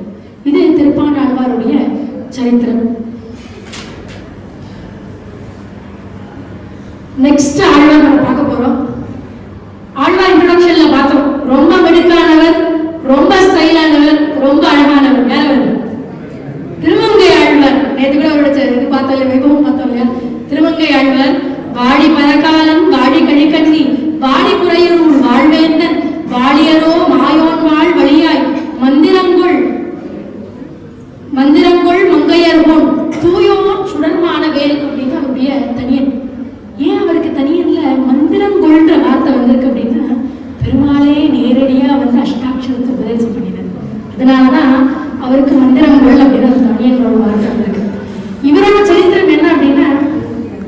இன்னைக்கு கார்த்திகை நாள் பிறந்தாரு. கார்த்திகை ரோகிணி யாரு? கார்த்திகைனா ஒண்ணுல கார்த்திகை மாசம் ரோகிணி நட்சத்திரம், அவ்வளவுதான். கார்த்திகைனாக்க விஷ்ணு தீபம் வருதுல, விஷ்ணு தீபம் அந்த நட்சத்திரம் தான். கார்த்திகை ஒரு கொஞ்சம் சூப்பர் ஸ்டார், பெருமாளுக்கு ரொம்ப இஷ்டம், அதனால கார்த்திகை ஸ்டார்ல பிறந்தாரு. அந்த ஸ்டார்ல பிறந்தவர் பெருமாளுடைய ஷார்ங்கத்தோட அம்சம், ஷார்ங்கம் அப்படின்னு சொல்லக்கூடிய தனுஷோட அம்சமா பிறந்தவர். எந்த ஊர்ல பிறக்கிறார் அப்படின்னா திருவாளி திருநகரி அப்படின்னு ஒரு ஊர் இருக்கு. அங்க முன்னாடி பார்த்த ஆழ்வார் ஏதோ அந்த பாணரா பிறந்தாரு இல்லையா, இவர் கல்லரா பிறந்தார். கல்லர் எப்படி ஸ்டைலாவும் முடுக்காவும் இருக்க முடியும், பெருமாளுக்கு எப்படி பிரேம பாத்திரமா இருக்க முடியும்னா சரித்திரம் அவருடைய வைபவம். கள்ள ஜாதியில பிறக்கிறார். கள்ள ஜாதியில பிறந்தா என்ன சொல்லி கொடுப்பா? ஏபிசிடி சொல்லி தருவாளா? என்ன சொல்லி கொடுப்பா? கள்ளத்தனம் எப்படி மேக்கா பண்ணணும்னு சொல்லி தருவா இல்லையா? எப்படி தெரியாம பசடிக்கிறது, எப்படி தெரியாம நகை எடுக்கிறது, அப்படி அவருக்கு அங்கேயோ எல்லா பெரிய ஆழ்வார்களுக்கெல்லாம் வேதாபியாசம் ஆச்சு. நாரமணிகளுக்கெல்லாம் சின்ன வயசுல வேதாபியாசம் ஆச்சு. இவருக்கு இந்த கல் அபியாசம் ஆயிட்டு இருக்கு சின்ன வயசுல. திருவாளி திருநகரின்ற ஊர்ல கள்ளர் குலத்துல பிறக்கிறார். பிறந்த உடனே அவருக்கு திருமங்கை ஆழ்வார்லாம் பேர் இல்லை. பார்த்தா பிளாக்கிஷா இருக்காரு, ரொம்ப ஸ்டைலிஷா இருக்காரு. அம்மா அப்பா பார்த்தா நீலன்னு பேர் வச்சுட்டான். அந்த பிளாக்கிஷ் ப்ளூல இருக்காரு. அவர் பார்த்தாரு, நீலன்னு பேர் வச்சுட்டா குழந்தைக்கு. நாளொரு மேனி பொழுதொரு வண்ணம்மா. இப்போ ஆண்டாள் சரித்திரம் சொன்னாக்கா பெருமாள் நினைச்சிட்டு அழகழகா மாலை கட்டி கொடுத்தா பெரியாழ்வார்னு சொல்லலாம். தொண்டரடி பெரியாழ்வார் சரித்திரம் சொல்லணும்னா பிறந்தார், பெருமாளை நினைச்சார், மாலை கட்டி கொடுத்தார், பெருமாளே நினைச்சிருந்தார். இவர் சின்ன வயசுல என்ன பண்ணியிருப்பாரு? அழகழகா கலரா கள்ளத்தனம் பண்ண கத்துனார், நீலன்னு பேரோட. இவரோட தைரியத்தையும் மிடுக்கையும் அந்த ஸ்டைலையும் அந்த கம்பீரத்தையும் பார்த்து அந்த சோழ ராஜா, அந்த அதாவது சோழ மண்டலம், சோழா கிங், சோழா டைனஸ்டின்னு சொல்றோம் இல்லையா, அந்த சோழ ராஜா பார்த்தாரு, இவனுக்கு எவ்வளவு தைரியம், இவன் முன்னாடி நானே நிக்க முடியலையே, இவன் கல்லனா இருக்க கூடாது, பேசாம இவனை ராஜா வாக்கிடலாம், என் பக்கத்துல இவன் இருந்தா வேற யாரும் என்கிட்ட வரமாட்டான், அத்தனை தைரியம் இருக்கு. எப்பயும் பார்த்தாருன்னா கையில வால், வேல், வில், கதை எல்லாம் வச்சுட்டு இருப்பார். பெருமாள் தான் பஞ்சாயுதம் வச்சுட்டு இருப்பார். பார்த்தா இவர் நீலன் எப்பயுமே அதெல்லாம் வச்சுட்டு இருப்பாரு, கல்லர் இல்லையா. அந்த ராஜா பார்த்தாரு, நீ கள்ள தொழிலெல்லாம் விட்டுடுப்பா, என்கிட்ட ராஜாவா வந்துடு, நான் உனக்கு திருமங்கைன்னு ஒரு சின்ன கிராமம் இருக்கு, அந்த கிராமத்தை உனக்கு கொடுத்து விடுறேன், நீ அதை ராஜ்யம் பண்ணிக்கோ, எனக்கு கீழே நீ ராஜ்யம் பண்ணிக்கோ. சிற்றரசர்னு தமிழ்ல சொல்லுவோம் அப்படின்னா சின்ன ராஜா நான் தொடரும், நான் ராஜா சோழ ராஜா, எனக்கு கீழே இருக்கக்கூடிய திருமங்கையே உனக்கு கொடுக்குறேன், நீ திருமங்கையை ரூல் பண்ணிக்கோ அப்படின்னு நீலங்கிற பேரோட திருமங்கை ரூல் பண்ண ஆரம்பிக்கிறார். இது இந்த பக்கம் கள்ளத்தனமெல்லாம் விட்டு ராஜாவா அவர் வந்து ரொம்ப டிசிப்ளினா, ரொம்ப குட் பர்சனா அவர் வேலையை பார்த்துட்டு இருக்காரு. இந்த பக்கம் ஒரு குழந்தை வளருது. யாருன்னு பார்த்தா, எப்படி திருப்பாணாழ்வார் சரித்திரத்துல காவேரி தாய் தானே அவர் இங்க இருந்தா அழைச்சிட்டு போய் எல்லாம் பண்ணது. இவரோட சரித்திரத்துல ஒரு பொண்ணுதான் இவர் ஆழ்வாராக்கியிருக்கு. பெருமாள் பக்திக்கு பாத்திரமாக்கினார், பெருமாள் ஆழ்வாராக்கினார். அந்த பிரீத்தி கொஞ்சம் அவருக்கும் இருக்கு ஒரு சின்ன லவ்ல அவர் சொல்லி கொடுத்து எல்லாம் அவர் ஆழ்வார் ஆகிட்டார். எப்படின்னா இந்த பக்கம் ஒரு புஷ்கரணி, குமுதம்னு சொல்லிட்டு ஒரு லில்லி ஃப்ளவர் மாதிரி இருக்கும், குமுத மலர் அதுக்கு பேரு. அந்த மலர்ல தேவகன்னிகைகள் எல்லாம் ஸ்நானம் பண்றதுக்கு வரா. ஸ்நானம் பண்ணிட்டு எல்லாரும் போயிட்டா ஒரு பொண்ணு மாத்திரம் நான் இங்கே இருந்துடுறேன், திருமங்கை ரொம்ப அழகா இருக்கு, நான் இங்கே இருந்துடுறேன் அப்படின்னு இங்கே இருக்கா. அந்த வழியா ஒரு ஸ்ரீ வைஷ்ணவர் நடந்து வர்றார். ஒரு வயசானவர், ஒரு 50 வயசு இருக்கும். அவர் வந்து இந்த பொண்ணை பாக்குறாரு, யாருமா நீ, இங்க எதுக்கு இருக்க நீ, ஏன் பாவ புஷ்கரணியில தனியா இருக்கே நீ கேட்கிறார். அதுக்கு அப்பான்னுட்டா, பார்த்துச்சுன்னா அப்பான்னு அழைச்சுட்டா. அவருக்கு பாவம் குழந்தையில கொண்டிருக்கு, மகளேன்னு சேர்த்துட்டார். அவரு இப்படிதான் குரு பரம்பரையில இருக்கு, பிரபாவத்துல இருக்கு, சேர்த்துட்டார். நாளொரு வேணியும் பொழுதொரு வண்ணமுமா எப்படி ஆண்டாள பெரியாழ்வார் வளர்த்தார். இந்த சரித்திரம் எங்கேயும் யாரும் சொல்றதில்லை. ஆண்டாளுக்கு ஈக்குவல் குமுதவள்ளி நாச்சியார், அவளுக்கு பேர் குமுதவள்ளினே வைக்கிறார். ஏன்னா குமுத புஷ்கரணியில இருந்தா அவ வந்தா, குமுதவள்ளினே பேர் வைக்கிறார். குமுதம்னா அவ்வளவு அழகான ஒரு புஷ்பம்னு ஞாபகம் வச்சுக்கோங்க. குமுதவள்ளின்னு அவர் பேர் வைக்கிறார். நாளொரு வேணி பொழுதொரு வண்ணமா ஸ்ரீ வைஷ்ணவம் பத்தியும், பெருமாள் பக்தியும், விஷ்ணு புராணம் பத்தியும், கிருஷ்ணலீலா பத்தியும் எப்படி பெரியாழ்வார் அரைச்சு எட்டினாரோ அப்படி இந்த பக்கம் அந்த ஸ்ரீ வைஷ்ணவர் எட்டிட்டு இருக்கார். இந்த பக்கம் வளர்ந்துட்டு இருக்கார். இந்த பக்கம் பேக் டு ராஜா. ராஜா தானே அவருக்கு கல்லனா இருந்தாலே ஒரு மிடுக்கு, இப்போ ராஜா வேற ஆயிட்டார், கேட்கவா வேணும். மிடுக்கு அப்படின்னா அது ஒரு நல்ல ஆட்டிடியூட் அப்படின்னு அர்த்தம் தமிழ்ல. அந்த மிடுக்குன்ற வார்த்தைக்கு வேற எந்த வார்த்தையும் கிடைக்காது. மிடுக்கே ஒரு வார்த்தை, மிடுக்குக்கு மிடுக்கு. அப்படியே மிடுக்கோட சுத்தின்னு இருக்காரு அவர். அப்போ ஒரு நாள் அவருக்கு அந்த ஊருக்கு வளம் வரணும்னு ஒரு ஆசை வருது. அவர் ஊர் தானே, வளம் வரணும், சும்மா ஸ்டைலா ஆத்துல உட்காந்துன்னு என்ன பிரயோஜனம், அலங்காரம் பண்ணினா மேலே கீழே போயிட்டு வந்தா தானே. பால், வீல், கதை எல்லாம் எடுத்துட்டார். அவருக்கு ஃபேவரட்டான ஒரு பெட்டு உண்டு, குதிரை. அதுக்கு பேரு ஆடல் மாணி பேரு. அதுவும் அவருக்கு ஈக்குவல் தான், சேம் சேம் மிடுக்கு சேம் தோரணை. அந்த குதிரையில ஏறி உட்கார்ற மந்திரியோட ஊர்வலம் வரார். பார்க்கிறார் ஒரு சின்ன பொண்ணு ஒரு ஆத்து வாசல உட்கார்ந்து இருக்கு. அவருக்கு பார்த்த உடனே ரொம்ப பிடிச்சு போச்சு அந்த பொண்ணை. எல்லாம் ஃபர்ஸ்ட் சைட்னு வச்சுக்கோங்க, ஏதோ சைட் அவருக்கு பிடிச்சிருக்கு. அந்த பொண்ணை பார்த்துட்டார். இவரோ தைரியசாலி, யாருக்குமே எழுத மாட்டார், பொண்ணுக்கு எழுதுவார். ரொம்ப அழகா இருக்கா, குதிரையில இறங்கினார், நேர போனார். நீ ரொம்ப அழகா இருக்க, ரொம்ப லட்சணமா இருக்க, நான் திரும்ப கேட்க ராஜா, நான் உன்னை கல்யாணம் பண்ணிக்கிறேன். அவ்வளவுதான். நீ என்ன கல்யாணம் பண்ணிக்கிறியா, உனக்கு என்ன பிடிச்சிருக்கா, இல்ல நான் உன்னை கல்யாணம் பண்ணிக்கிறேன். பார்த்தா இப்படி பார்த்துன்னு இருக்கு, மேலையும் கீழையும் பார்த்தா, சைட்ல பார்த்தா, எல்லாம் பார்த்தா, நீங்க என்ன இப்படி பாடு நெத்தியா இருக்கீங்க அப்படின்னு கேட்க. பாடு நெத்தினா நெத்தியில எதுவுமே இல்லாம இருக்கு, பாடு நெத்தி அப்படின்னு இருக்கு. அவர் பார்த்தாரு, அவரும் கல்லர், அவருக்கு என்ன தெரியும், நெய்ஸா கள்ளத்தரம் பண்ண தெரியும். இப்ப ராஜாவை இருக்காரு, ஒரு சைடையை கூட்டிட்டு போய் தூர் மிரட்ட தெரியும், ஒரு ராஜ்யத்தை எடுக்க தெரியும். நெத்தியில என்ன வைக்கணும் அவருக்கு என்ன தெரியும், 2 தோளை பார்க்கலாம். என்ன உங்க தோல்ல என்னமே இல்லை, என்ன இருக்கணும் ஒரு யோசிக்கிறாரு. நானே எல்லா ஆயுதத்தையும் நினைச்சிட்டு இருக்கேன், இன்னும் இந்த பக்கம் இந்த பக்கம் என்ன நினைச்சுக்கணும்னு யோசிக்கிறாரு. அப்புறம் மேலையும் கீழையும் பார்க்க வேஷ்டியும் இல்லை. அவளுக்கு ஒண்ணுமே, இவருக்கு ஒண்ணுமே புரியல. பார்த்தா எனக்கு எங்க அப்பா சொல்லியிருக்காரு, நான் கல்யாணம் பண்ணினா ஒரு ஸ்ரீ வைஷ்ணவரை தான் கல்யாணம் பண்ணுவேன் அப்படின்றாங்க. ஆனா எனக்கு உங்களை பிடிச்சிருக்கு, பொண்ணு இல்லையா, அவனு சொல்றேன், எனக்கு உங்களை பிடிச்சிருக்கு, ஆனா எனக்கு ஸ்ரீ வைஷ்ணவரை தான் நான் கல்யாணம் பண்ணிப்பேன். ஒரு பாக்குறாரு கல்லர், ஜஸ்ட் ப்ரொமோட்டட் டு ராஜா. ஸ்ரீ வைஷ்ணவர்னா என்ன தெரியும், என்ன தெரியும், ஸ்ரீ வைஷ்ணவ சம்பிரதாயம்னா என்ன தெரியும், நெத்தியில என்ன வைக்கணும்னு என்ன தெரியும். அப்ப அவர் கேட்கிறார், அவருக்கு அந்த பொண்ணு ரொம்ப பிடிச்சிருக்கு, வேற எதுவுமே வேண்டாம் அப்படின்னு இருக்கு.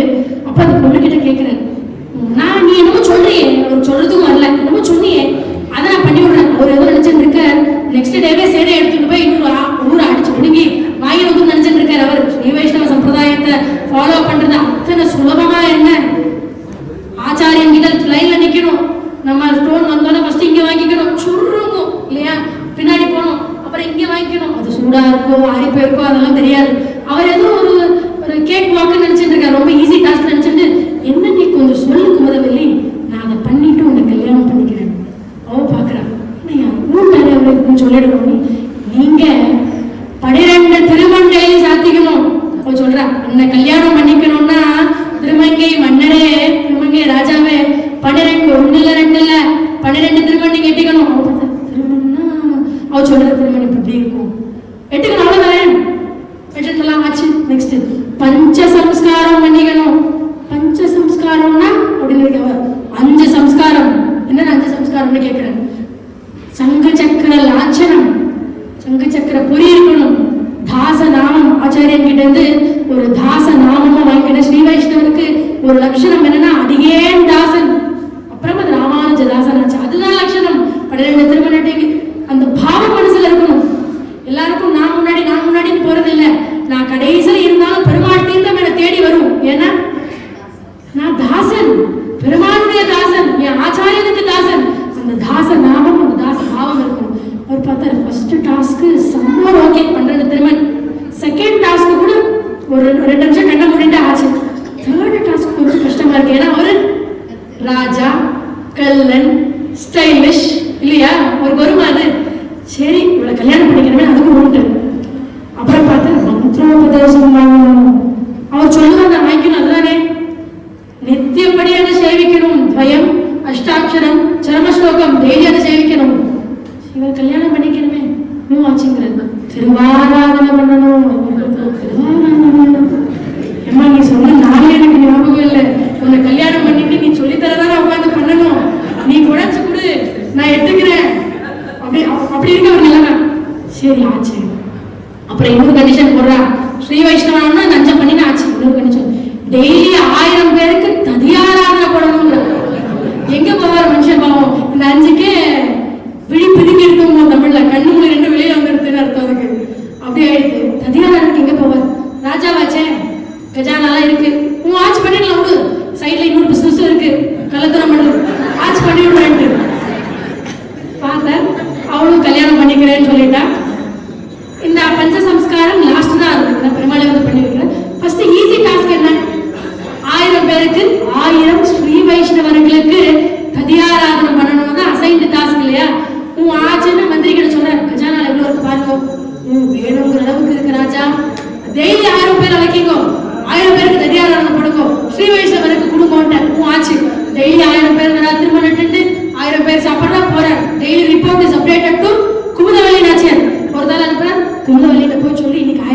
ஆச்சு போய் சொல்றோம். 2வது நாளாச்சு, 3வது நாளாச்சு, 4வது நாளாச்சு, கஜானா காலி ஆயிட்டு இருக்கு. இவர் ராஜாவா?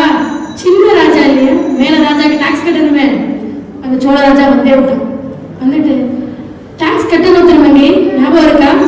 அப்போ இந்த திருமங்கி அவர் சொல்றாரு, டாக்ஸ் கட்டணும் இல்லையா, கட்டிட எனக்கு 1 வாரம் டைம் கொடுக்கும். நதியாராத்னா இருக்கு. 2வது வாரம் ராஜாவே வந்துட்டார், டாக்ஸ் கட்டணும் திருமங்கி, ஊர் வச்சா பண்றேன், எனக்கு 1 வாரம் டைம் கொடுக்கும். பொறுத்து பார்த்தாரு, டாக்ஸ் கட்டணும் ஊர் எப்படி நடக்கிறது, எக்கானமி எப்படி பில்ட் ஆகுது. திருமங்கை ராஜா கிட்ட அந்த போஸ்டிங்கை வாங்கி போட்டு அவனை தூக்கி ஜெயில போட்டு,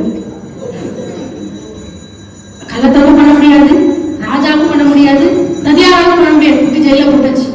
அங்க உட்கார்ந்து குமரவல்லிக்கு போச்சோ ரிப்போர்ட் என்ன தெரியலையே, அவன் எங்கேயும் விட்டுட்டு போயிட்டான்னா என்ன பண்றது. இந்த கேப்ல 2 பேரும் கல்யாணம் ஆயிடுது. விட்டுட்டு போயிட்டா என்ன பண்றது, இன்னும் பெண்டிங் டாஸ்க் பஞ்சசம்ஸ்காரம் இருக்கிறது, என்ன பண்றதுன்னு யோசிக்கிறார். அப்போ நைட்டு தூங்குற கனவுல நம்ப மாட்டோம், பெரியாழ்வாரோட ஒரு ஸ்டேட்மெண்ட் ஒன்று இருக்கு, நாராயணனை விட நாராயணன் தாய்க்கு ஏற்றம் அப்படிங்கிறார். அப்படின்னா நாராயணான்ற குழந்தையை விட நாராயணான்ற குழந்தைக்கு அம்மாவுக்கு தான் புண்ணியம் ஜாஸ்தியா. ஏன் அவனை முத்து பண்ணணுமா, நாராயணா கண்ணே, நாராயணா அமுதே, நாராயணா மணியே, நாராயணா முத்து, 4 நாராயணா ஆச்சா. அவன் சேஷ்டை பண்றான், கவி நாராயணா ஆச்சா. அப்புறம் அவன் அங்கெங்கே ஓடிட்டு இருக்கான், நாராயணா எங்க இருக்கு மாதிரியில தேர் டைம்ல நான் பாக்குறேன் எல்லா அம்மாமார்களும் டே எங்கடா இருக்கேன் இந்த வீதியில நல்ல வீதி கூப்பிடுறோம் இல்லையா. அப்படி நாராயணா நாராயணா நாராயணான்னு கூப்பிட்டு புண்ணியமாயிடுதா.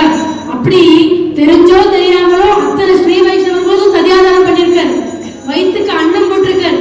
பெருமாளுக்கே அது பிரசாதம் சமர்ப்பிச்சதுக்கு பலன் இல்லையா. கனவுல காஞ்சி வரதராஜ பெருமாள் வந்திருக்காரு. யார்? இந்த கல்லன் கனவுல, திருமங்கை மன்னன் கனவுல காஞ்சி வரதராஜன் வந்தார். திருமங்கை மன்னா, உனக்கு என்னப்பா டாக்ஸ் தானே கட்டணும், நீ காஞ்சிபுரத்துக்கு வா, அங்க நதி ஓரமா கொஞ்சம் புதையல் இருக்கு, புதையல்னா மண்ணுக்கடியில் இருக்கிற கோல்டு அப்படின்னு அர்த்தம்.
பர்சன் வரான்.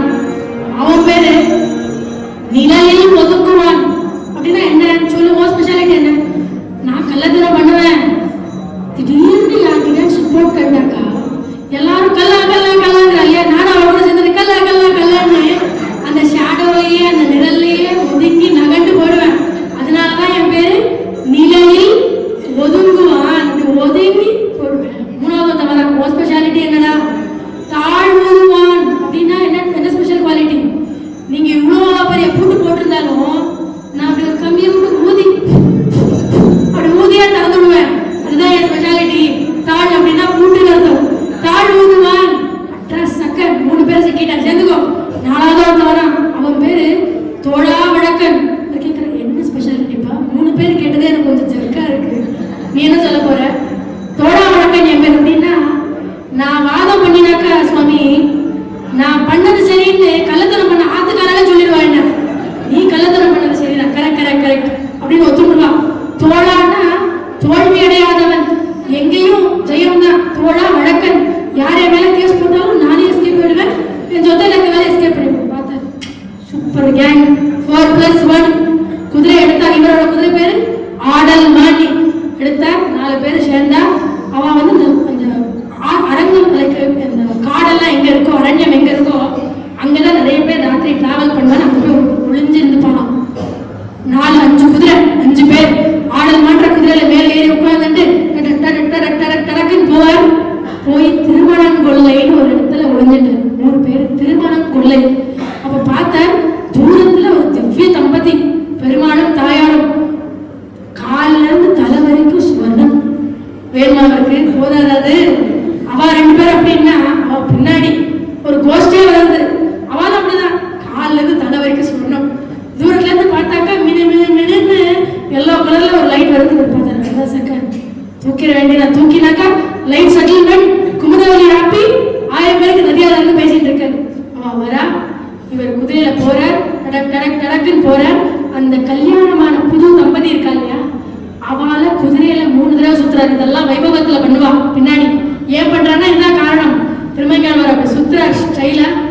ஒரு பேகை அப்படி தூக்கி போடுறார். அந்த திவ்ய தம்பதி முன்னாடி வந்திருக்கிறது யாருன்னு சொல்லுவோம்? சாட்சாத் பெருமாளும் தாயாரும். இப்படி ஒரு ரத்தம் மின்னிட்டு இருக்க. டெய்லி 1000 பேருக்கு ததியாராதனை போட்டு வரதராஜன் ஏற்கனவே வந்து இண்டிகேட் பண்ணிட்டார். பெருமாள் விடுவாரா? தூக்கிடலான்னு சொல்லிட்டு முடிவு பண்ணிட்டார். இவரையும் ஒரு ஆழ்வாரை சேர்க்கணுமே. 12 ரத்தத்துல ஒன்னாச்சு, இன்னொன்னு சேர்க்கணுமே. தூக்கிடலாம் முடிவு பண்ணி பெருமாளும் தாயாருமே வந்து நின்று இருக்கா. ஒரு துணியை அப்படி தூக்கி போடுறாரு அவர் முன்னாடி. காலில இருந்து தலை வரைக்கும் என்னென்னலாம் போட்டு இருக்கீங்க எல்லாத்தையும் கழட்டி போடுங்க அப்படிங்கிறது திருமங்கையாளர். அவன் ஃப்ரெண்ட்ஸ் எல்லாம் பேக் எடுத்துட்டு பின்னாடி அப்படின்னு கோஷ்டியா இருக்கேன். இதை சின்னத்தை வச்சு இந்த ஆளி தூக்கணும் இல்லையா, அங்க போறாரு. எல்லாத்தையும் காலில இருந்து தொழில் வரைக்கும் எல்லாத்தையும் எடுத்து போட்டா சொல்ல. இந்த காலில் மாத்திரம் ஒரு வலை மாதிரி வெட்டி மாதிரி பெருமாள் காலில் இருக்கு. அந்த வந்த அந்த கல்யாண மாப்பிள்ளை காலில் அதையும் போடலையே அப்படிங்கிறது. இவங்க கலெக்ட் வரல, நீயே வேணா கட்டிக்கோயேன் சொல்றாரு அவர். இவர் பார்த்தாரு. கீழே உட்கார்றாரு. பல்லால அந்த கால் விரல்ல இருக்கிற அந்த வளையத்தை கடிச்சு எடுக்கிறார். பெருமாளுடைய திவ்ய பாத ஸ்பரிசம். முதல் ஸ்பரிசம் பெருமாளுடைய திவ்ய பாத ஸ்பரிசம் வருது. ஒரு கல்லன், ஒரு ராஜா, ஒரு கள்ளத்தனம் பண்றவர் மனசுல பெருமாளுக்கு பண்ணணும் இல்ல, ஏதோ 1000 பேருக்கு சாப்பாடு போட்டு பக்தி அப்படி குணத்தாழ்வார் பண்ணினார்.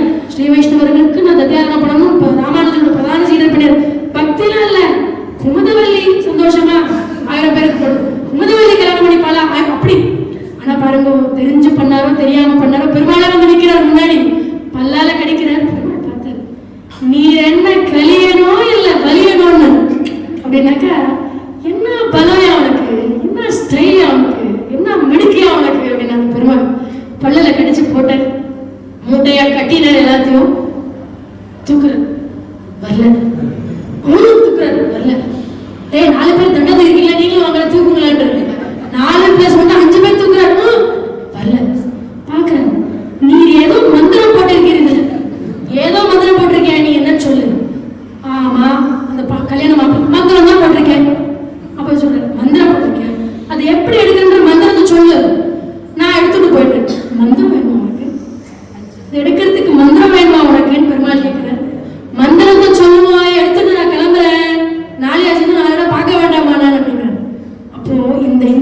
ஆச்சாரிய சுவாமி சொல்றச்சே 4 ராஜா சங்கமம்னு சொல்லுவோம். அவர் சொல்றாரு அந்த கல்யாண மாப்பிள்ளை அதோ ஒரு அரசமரம்னா கண்ணால அரளி மரம்னு அர்த்தம்.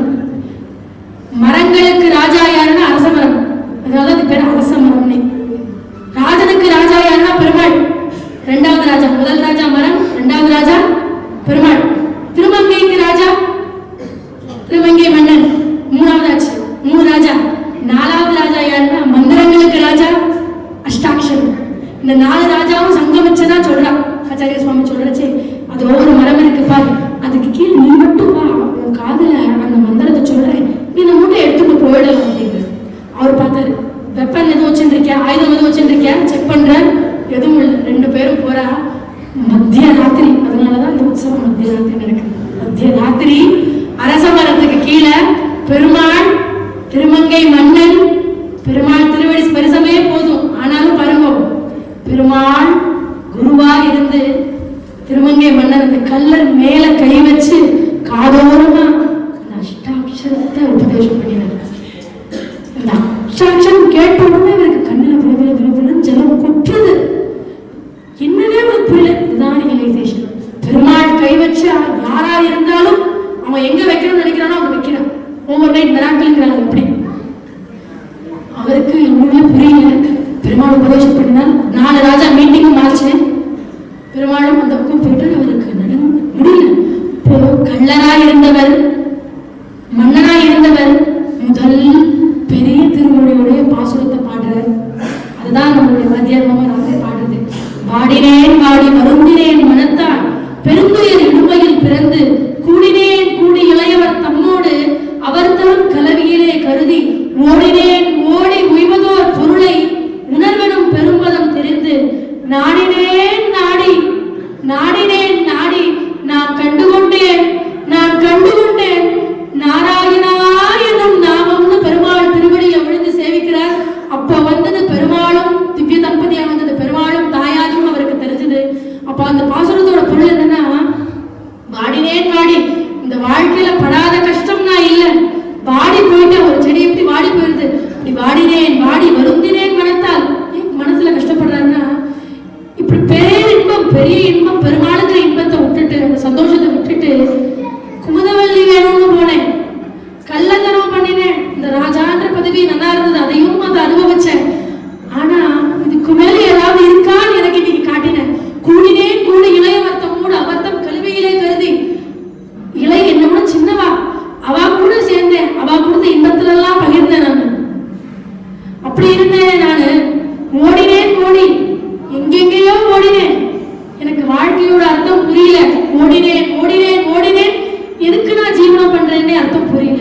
நாடினேன் நாடி, நாடுறது அப்படின்னா ஒரு கொற்ற மலையில ஒரு சின்ன குடிசை கிடைச்சா எப்படி இருக்கும், அதுக்கு பேர் தான் நாடுதல்னு அர்த்தம். இத்தனை கஷ்டமும் பட்டு இத்தனை கலவியில புலன்று இந்த கலியில இருந்தனா நாடினேன் நாடி, இன்னைக்கு எனக்கு சிக்கிக்கிறது நாடினேன் நாடி நான் கண்டுகொண்டேன்.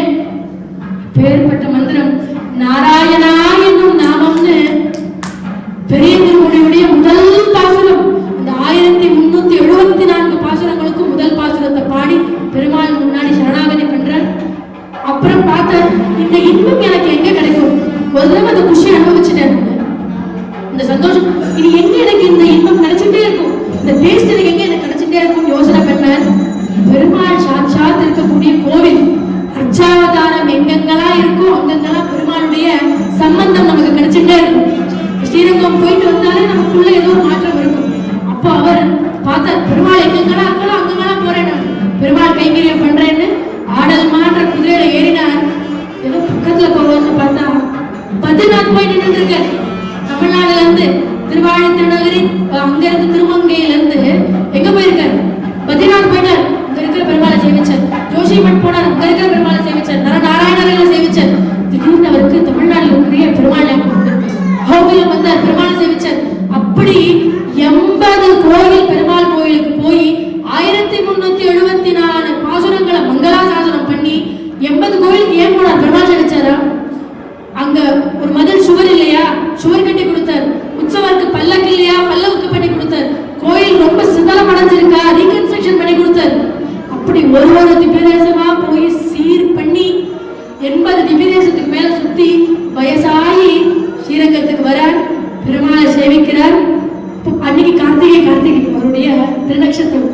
பெருமாள் முன்னாடி திருநெடுந்தண்டகம்ன்ற பாசுரம் பாடுறாரு. ஒரு 30 பாசுரம் அது இருக்கு. அது பாடினோட ரங்கனுக்கு ரொம்ப பிடிச்சிருச்சு. தலையாட்டி கேட்டுட்டு இருக்கான் ரங்கநாதன், உனக்கு என்ன வேணும் திருமங்கை அப்படின்னு கேட்கிறார் பெருமாள்.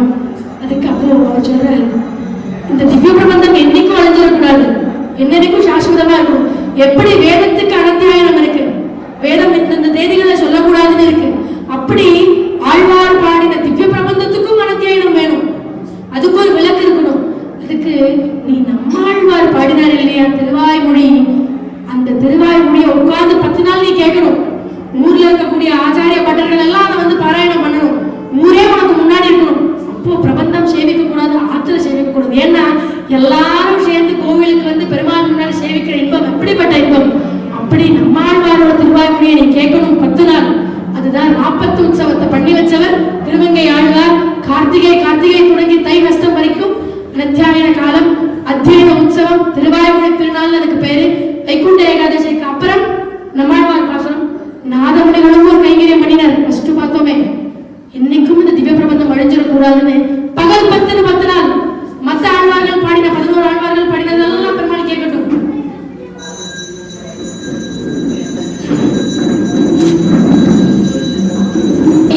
ஸ்ரீரங்கம் ரங்கநாதன் கிட்ட சரணாகதி பண்ணி பெருமாள் கிட்ட பகல் 10 வைகுண்ட ஏகாதசி ரா 10 நாதமுனிகளும் திருமங்கை ஆழ்வாரும் சேர்ந்து பண்ணின உற்சவம் தான் இந்த 21 நாள் உற்சவம்.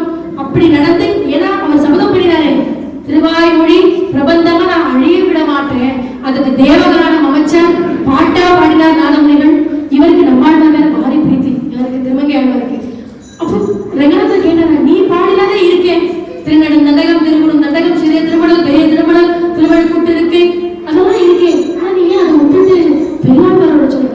சமஸ்கிருத வேதம் என்ன சொல்றதோ நம்மாழ்வார் திருமதி அதை தமிழ்ல சொல்றது. அதனால நீ அதை கேளு, எனக்கு ரொம்ப சந்தோஷமாகும்னா. கார்த்திகை திருநட்சத்திரம் அன்னைக்கு கேட்டிருக்க ரங்கநாதனும் 3 அப்படி வந்ததுதான் 40 வைகுண்ட ஏகாதசி. அதுக்கு முன்னாடி பகல் 10 வைகுண்ட ஏகாதசி, 40 அத்தியாயன காலம், அத்தியன உற்சவம் பண்ணி திவ்ய பிரபந்தத்தையும் ஆழ்வாருடைய சரித்திரங்களையும் எல்லாரும் செம்மாக்கு ஓங்கி வளர்த்திருக்கா. இன்னைக்கு அந்த பரம்பரையில வந்தவாதான் நம்ம எல்லாரும். இன்னைக்கு எல்லாருக்கும் ஏன் ஜெகதாச்சாரியன் ராமானுஜர் சொல்ற அப்படின்னா, அந்த பஞ்ச சம்ஸ்காரம் குரு சிஷ்யன் தான் இருந்தது. கண்ணன்னு சொல்லி 2 சொட்டு கண்ணீர் வந்துட்டா யாருக்குனாலும் பஞ்ச சம்ஸ்காரம் பண்ணி வைக்கணும்னு சொன்னார் ராமானுஜர். கண்ணில் பட்டவா, இஷ்டப்பட்டவா, ஸ்ரீ வைஷ்ணவ சம்பிரதாயம் பெருமாள இஷ்டப்பட்டவா எல்லாருக்கும் பண்ணி வச்சார். அதனாலதான் அவர் ஜெகதாச்சாரியன். அதனாலதான் அவருக்கு ஸ்டாச்சு ஆஃப் ஈக்வாலிட்டின்னு சின்ன ஹைதராபாத்ல வச்சிருக்காரு. அந்த சம்பிரதாயத்தில் நமக்கு எல்லாரும் பிறந்திருக்கோம், பஞ்ச சம்ஸ்காரம் பண்ணியிருக்கோம். இன்னைக்கு நமக்கு பரகால மடம்னு ஒன்று இருக்கு, ஆச்சாரிய சுவாமிகள் அங்கே இருக்கா அப்படின்னா அது நமக்கு எத்தனை புண்ணியம், எத்தனை பாக்கியம். அதனால இதுல ஆழ்வாருடைய திவ்ய சந்தேஷம் என்ன மெசேஜ் அப்படின்னு பார்த்தா, திருப்பாணாழ்வாரோடது எளிய பக்தி. ஒரே பெருமாளை இறுக்கமா பிடிச்சுக்கணும். அது ரங்கநாதனும் நம்ம கேசவனும் இறுக்கமா பிடிச்சுக்கணும். பெருமாள் முன்னாடி போய் நின்று எதையோ பார்க்கணும். அவன் பாதம் எப்படி இருக்கு, அவன் என்ன வஸ்திரம் போடணும். ஒரு 4 நாளா கேசவன் மஞ்ச பட்டுல பர்பிள், அந்த பட்டுல பளபளன்னு இருந்தான். ஆண்டாள் தோமால வேலை இந்த தடவை அவனுக்கு இல்லையா, ஆண்டாள் கிளியோட பெருமாள். அப்படி பெருமாளை ரசிக்கணும். அது பாடாளர் கிட்ட இருந்து நம்ம கத்துக்க வேண்டிய ஒரு விஷயம். திருமங்கை ஆழ்வார் கிட்ட இருந்து திவ்ய தேசம் போகணும், பெருமாளை சேவிக்கணும். ஆனந்தம் நம்மளால முடிஞ்சது அந்த திவ்ய தேசங்களுக்கு பண்ணணும். திருவாய்மொழி பிரபந்தத்தை சேவிக்கணும். ஒரு ஆச்சாரியம் முக்கியம், அதெல்லாம் கலக்கணும் அப்படிங்கிறது திருமங்கை ஆழ்வார் நமக்கு சொல்லியிருக்க அந்த திவ்ய சந்தேஷம். அப்புறம் பார்த்தப்போ எல்லாரும் திருப்பதி போறோம், இல்லை ஸ்ரீரங்கம் போறோம், இல்லை காஞ்சிபுரம் போறோம் இல்லையா. ஆனா எத்தனையோ திவ்ய தேசங்கள். நான் பிறந்தது மதுரை, எங்க ஊர்கிட்டே திருப்பள்ளானின்னு இருக்கு. பெருமாள் ராமர் தர்பசயனம் பண்ணின இடம். அங்க போன ஆதி ஜெகநாத பெருமாள் திருப்பள்ளானி திவ்ய தேசம். அந்த பெருமாள் கோயிலாம் பார்த்தா நமக்கு ரொம்ப பாத்தட்டிக்கா இருக்கும். அது சொல்றதுக்கும் எனக்கு ஆறல. பெருமாளுடைய வஸ்திரம் ஒன்னா இருக்காது, கோயில் மெயின்டெனன்ஸ் அவ்வளவு ஒன்னா இருக்காது. அந்த மாதிரி திவ்ய தேசங்களுக்கு போகணும். நம்ம இப்ப பார்த்தாலும் திருப்பதி காஞ்சி வரது எல்லாரும் இருக்கா. ஆனா இவாளையும் போய் சேவிச்சாக்கா அந்த ஊரோட எக்கானமி ஜாஸ்தியாகும். அங்க போவோம், ஏதோ ஒன்று வாங்குறோம், பெருமாளுக்கு புஷ்பம் வாங்குறோம், ஒரு 100 ரூபாய் கொடுக்குறோம், அவரோட எக்கானமி ஜாஸ்தியாகும். அப்போ அந்த ஊரோட எக்கானமி ஜாஸ்தியாகும். அப்போ அந்த திவ்ய தேசத்துடைய எக்கானமி ஜாஸ்தியாகும். அந்த திவ்ய தேசம் நல்லா இருக்கும் இல்லையா. இப்படி திருமங்கை ஆழ்வார் வழியில திவ்ய தேச யாத்திரை பண்ணணும். பிரபந்தத்தை குருமுகையில கற்கிறோம். இப்படி ஆழ்வார் ஆரியர்கள் நமக்கு எல்லாத்துக்கும் ஒரு அன்பு பிரேம கட்டளை வச்சிருக்கா அப்படின்னு நம்ம இன்னைக்கான மெசேஜா எடுத்துக்கலாம். காலம் அவகாசம் ரொம்ப கம்மியா இருந்ததுனால நமக்கு இன்னைக்கு ஆழ்வார்களுடைய இன்ட்ரோடக்ஷன், நாதமுனிகள் பத்தி எப்படி திவ்ய பிரபந்தம் நம்ம கைக்கு வந்தது அப்படிங்கிற சரித்திரமும், திருப்பான் ஆழ்வாருடைய எளிமையான பக்தியும், திருமங்கை ஆழ்வாருடைய அந்த கம்பீரமான தோரணையும், இன்னைக்கும் திருமணம் கொள்ளைங்கிற ஊர்ல இந்த உற்சவம் ஜோஜோன்னு நடக்கும். ராத்திரி இருட்டுல சின்ன குழந்தைகளெல்லாம் கையில பந்தம் வச்சுட்டு ஓடி ஓடி வருவா. பெருமாள் குதிரையில 4 குதிரையில அந்த ஃப்ரெண்ட்ஸ் பிளஸ் திருமங்கை ஆழ்வார், அதுதான் நம்ம நேற்று பார்த்தோம். அதுக்கு கல்ல உற்சவம், குதிரை உற்சவம்னு வேற பேர்கள் இருந்தாலும் அதுக்கு பெருமாள் வச்ச பேரு வேடு பரி உற்சவம்.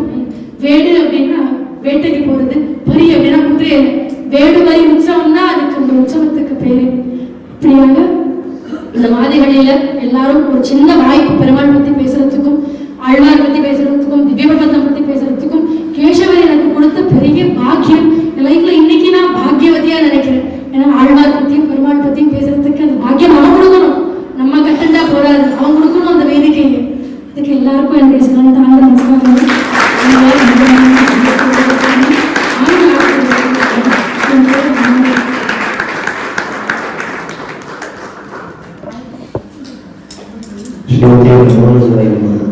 ಸಾಮಾನ್ಯವಾಗಿ ಪ್ರವಚನ ಇಡಿಸೋದಂದ್ರೆ ಇಡಿಸೋರಿಗೆ ಭಾರಿ ಭಯ ಆಗುತ್ತೆ. ಜನ ಎಲ್ಲಿಂದ ಮುಂಚೆಪ್ಪ ನಾನು ಮನೆಯವರು ಇಬ್ಬರು ಅಂತ ಅನ್ನೋ ಥರ ಪರಿಸ್ಥಿತಿ ಆಗುತ್ತೆ. ಎಷ್ಟು ಚೆನ್ನಾಗಿ ಆಗಿದೆ ಕಾರ್ಯಕ್ರಮ ಅನ್ನೋದಕ್ಕೆ ನಮ್ಮ ಸಭೆ ನೋಡೋದನ್ನೇ ಗೊತ್ತಾಗುತ್ತೆ. ಎಷ್ಟು ಚೆನ್ನಾಗಿ ನಡೆಸಿಕೊಟ್ಟಂತಹ ಕೃತಿಕಾ ಅವರಿಗೆ ನಮಸ್ಕಾರ.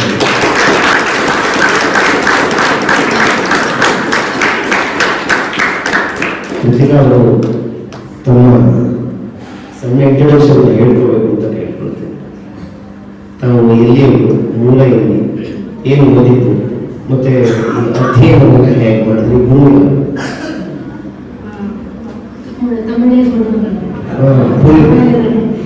கன்னடா மிஸ்டேக் பண்ணிடக்கூடாது. பேர் கிருத்திகா. பூர்வீகம்னு பார்த்தாக்கா நான் மதுரையில் பிறந்து வளர்ந்தேன். திவ்யதேசம்னு பார்த்தாக்கா கல்லணையில் இருக்கக்கூடிய திவ்யதேசம். சுந்தரராஜ பெருமாள், திருமாலரஞ்சோலை, பெரியாழ்வாரும் ஆண்டாரும் போட்டி போட்டு பாடின பெருமாள். அவனுக்கு பேரே அழகன். அந்த அழகனோட அருள்ல பிறந்து வளர்ந்தவன். இது அப்பா வழி விஷயம். அம்மா வழி விஷயம். என்னுடைய தாத்தா அம்மா எல்லாரும் திருமணா திருப்பதியில ஆச்சாரியன், பெருமாள் கைங்கரியத்துல இருந்தவா. என்னுடைய தாத்தா கும்பகோணத்துல 7 வயசுல திருமணா திருப்பதிக்கு ஓடி போனாரா ஆச்சாரியன் கூட. எதுக்குன்னா பெருமாள் கைங்கரியம் பண்றதுக்கு 7 வயசுல ஓடி போனார் என்னோட தாத்தா. எல்லாரும் கூட விட்டு எதுக்கோ ஓடி போவான். இவர் என் ஆச்சாரியன் அங்க போயிட்டாரு, ஆச்சாரியன் விட்டு இருக்க கூடாதுன்னு மதுரகவி ஆழ்வார் மாதிரி அங்க போய் பெருமாள் கைங்கரியம் பண்ணினார். அப்புறம் தாயார் இன்னைக்கு நம்ம திருமண திருப்பதி கீழே பார்க்கணும், இதெல்லாம் தேவஸ்தானம் ஆயிடுது. முன்னாடி என் தாத்தா இருந்த காலத்துல இங்கே பிரதான அர்ச்சகராக இருந்து அவர் எல்லா விஷயமும் அவங்க பண்ணினார். 2 பக்கம் அங்கே ரொம்ப பிரச்சனை உண்டு. ராமானுஜத்துவம், தேசிகர், மரவாள மாமனிகள் எல்லாம் அதை திருமண திருப்பதியில சீர் பண்ணி வச்ச பெருமை என்னுடைய தாத்தா பட்டாபிராம எங்களுக்கு செய்யும். படிச்சது மாஸ்டர்ஸ் இன் கெமிஸ்ட்ரி எம்எஸ்சி பண்ணிங்க மருத்துவ விஸ்வவித்யாபீடம். இந்த திருவாரூரையே ஒரு 4-5 வருஷங்களா கழுத்திருந்திருக்கேன். நான் என்னுடைய குரு ஸ்ரீரங்கம்ல ஸ்ரீனிவாசன் மாமாண்டி, இன்னைக்கு இருக்கக்கூடிய திருப்பதி ஜிஎஸ் சுவாமி இருக்காரு இல்லையா, அவருக்கு முன்னாடி இருந்த ஜிஎஸ் சுவாமி என்னுடைய குருவோட தாத்தா. அவர்கிட்டதான் அதுக்கப்புறம் இந்த அர்த்த விசேஷங்கள் எல்லாம் அடியே புஸ்தகங்கள் மூலியமாகவும், டாக்டர் வெங்கடேஷன் அவங்களுக்கு தெரியும், ஸ்ரீ வைஷ்ணவ சம்பிரதாயத்தை இன்னைக்கு ஒரு மெடிக்கல் டாக்டரேட்டா இருந்தாலும் அதெல்லாம் விட்டுட்டு இன்னைக்கு நான் உபன்யாசமா பண்ணவே உட்கார்ந்துட்டு இருக்கேன். அவருடைய உபன்யாசங்கள், அவருடைய புத்தகங்கள், அப்புறம் ஏபிஎன் சுவாமின்னு ஒருத்தர் இருக்கார், விடகா சம்பிரதாயத்தை சேர்ந்தவர், அவருடைய புஸ்தகங்கள். எனக்கு புஸ்தகங்கள் வாசிக்கிறது ரொம்ப இஷ்டம். அது மூலியமா இந்த குரு பரம்பரை பிரபாவம் புக்ஸ் மூலியமா இந்த திருவாயூருடைய அர்த்த விசேஷம் தெரிஞ்சுக்கணும்னு ஆத்தென்டிஃபைடு புக்ஸ், ஏதோ அங்கே இங்கே இல்லை, ஆத்தென்டிஃபைடு புக்ஸ்ல கத்துண்டு அதை அபியாசம் பண்ணிட்டு இருக்கேன்.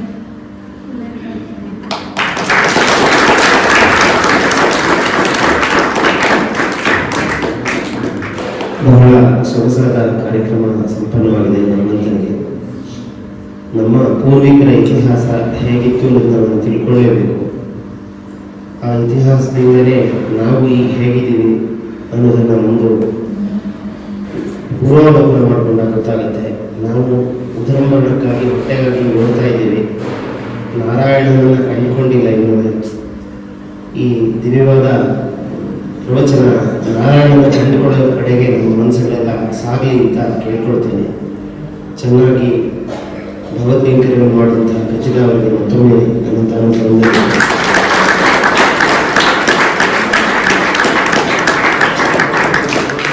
ರತ್ನಮ್ಮ ಅವರು ನಮ್ಮ ಹಿರಿಯರು ಬಂದು ಅವರಿಗೆ ಭಗವತ್ ಪ್ರಸಾದ ಸೇರಿಸಬೇಕು.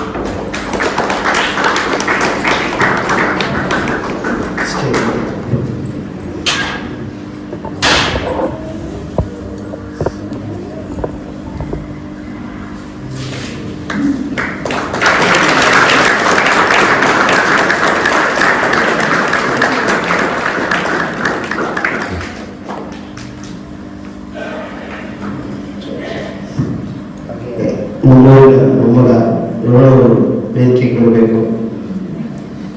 ಏನೇ ಅದೊಂದು ಸಪೋರ್ಟ್ ಬೇಕೇ ಬೇಕು. ಆ ಕಡೆ ಎಲ್ಲ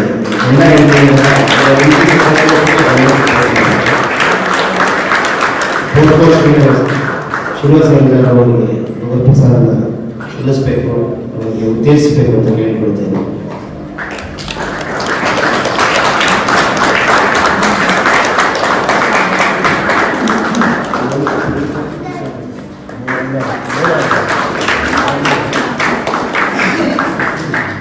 ಇನ್ನೂ 10 ಜನ ಹೆಣ್ಮಕ್ಳಿದ್ದಾರೆ.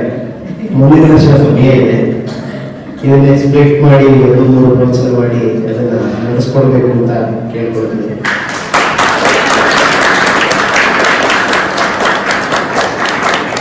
ಮತ್ತೊಮ್ಮೆ ಎಲ್ಲ ಭಕ್ತರಿಗೂ ಭಗವಂತ ಸ್ಮರಣೆಯನ್ನು ವಂದನೆ ತಿಳಿಸ್ತೇನೆ.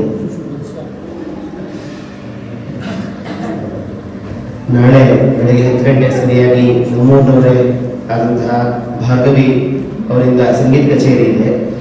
ನಮ್ಮ ಜಯರಾಮದಾಸ್ ಅವರ ಮೊಮ್ಮಗಳವರು 10 ಗಂಟೆಗೆ ಸರಿಯಾಗಿ ಶುರುವಾಗುತ್ತೆ. ಸಮಯನ ಸಾಧ್ಯವಾದಷ್ಟು ನಾವು ಮಾಡ್ತಾ ಹೋಗ್ತು ಅದಕ್ಕೆ ಸರಿಯಾಗಿ ಉಪಯೋಗ ಆಗ್ತಾ ಹೋದರೆ ಮುಂದಿನ ಕಾರ್ಯಕ್ರಮಗಳು ಸಲೀಸಾಗುತ್ತೆ. ಇವತ್ತು ತುಂಬ ಸತಿ ಕೇಳ್ಕೊಳ್ಬೇಕಾಯ್ತು, ದಯವಿಟ್ಟು ಸಮಯಕ್ಕೆ ಬನ್ನಿ ಅಂತ. ಇನ್ನೂ ಉತ್ಸಾಹಿತರಾಗಿ ತುಂಬ ಜನಕ್ಕೆ ಅರ್ಧ ಮಿಸ್ ಆಗಿದೆ ಅಂತ ಅನಿಸುತ್ತೆ. ಮುಂಚೆನೇ ಬಂದಿದ್ರೆ ಪೂರ್ತಿ ಸಿಗ್ತಾ ಇತ್ತು. ದಯಮಾಡಿ ಮುಂದೆ ನಾಳೆ ಸಮಯಕ್ಕೆ ಸರಿಯಾಗಿ ಬರಬೇಕು ಅಂತ ಮತ್ತೊಮ್ಮೆ ತಮ್ಮ ಸಮಯ ಪ್ರಾರ್ಥನೆ ಮಾಡ್ತೇನೆ. ನಾಳೆ ಬೆಳಿಗ್ಗೆ ಸಂಗೀತ ಕಾರ್ಯಕ್ರಮ ಇರುತ್ತೆ, ಸಮಯಕ್ಕೆ ಒಂದು ಸಹಕರಿಸಬೇಕು. ಹಾಗೆ ರಾತ್ರಿ ಸುನೀಲ್ ಗಾರ್ಕಿನವರಿಂದ ಸಂಗೀತ ಕಾರ್ಯಕ್ರಮ ಇರುತ್ತೆ. ದಯವಿಟ್ಟು ಎಲ್ಲ ಕಾರ್ಯಕ್ರಮಗಳನ್ನು ಸಕಾಲಕ್ಕೆ ಬಂದು ಸಹಕರಿಸಬೇಕು ಅಂತ ನಿಮ್ಮನ್ನು ಕೇಳಿಕೊಳ್ತೇನೆ. ನಾಳೆ ಹರಕೆ ಗರುಡೋತ್ಸವ ಇದೆ, ಅದು ನಿಮ್ಮೆಲ್ಲರಿಗೂ ಗೊತ್ತಿರುವಂಥದ್ದೇ. ಯಾರಾದರೂ ಹರಕೆ ಗರುಡೋತ್ಸವದ ಕಾಣಿಕೆಯನ್ನು ಸಲ್ಲಿಸಬೇಕಾದ್ರೆ ರಮೇಶ್ ಅವರನ್ನ ಕಾಂಟ್ಯಾಕ್ಟ್ ಮಾಡಬೇಕು ಅಂತ ತಮ್ಮನ್ನು ಮತ್ತೊಮ್ಮೆ ಜ್ಞಾಪಿಸ್ಕೊತಾ ಇದ್ದೀನಿ. ಈಗ ಸ್ವಾಮಿ ತೆಪ್ಪೋತ್ಸವ ಹೊರಟಿದ್ದಾನೆ. ನಾವೆಲ್ಲರೂ ಹೋಗಿ ಒಂದೊಂದು ಜಲಕ್ರೀಡೋತ್ಸವವನ್ನು ನೋಡೋಣ.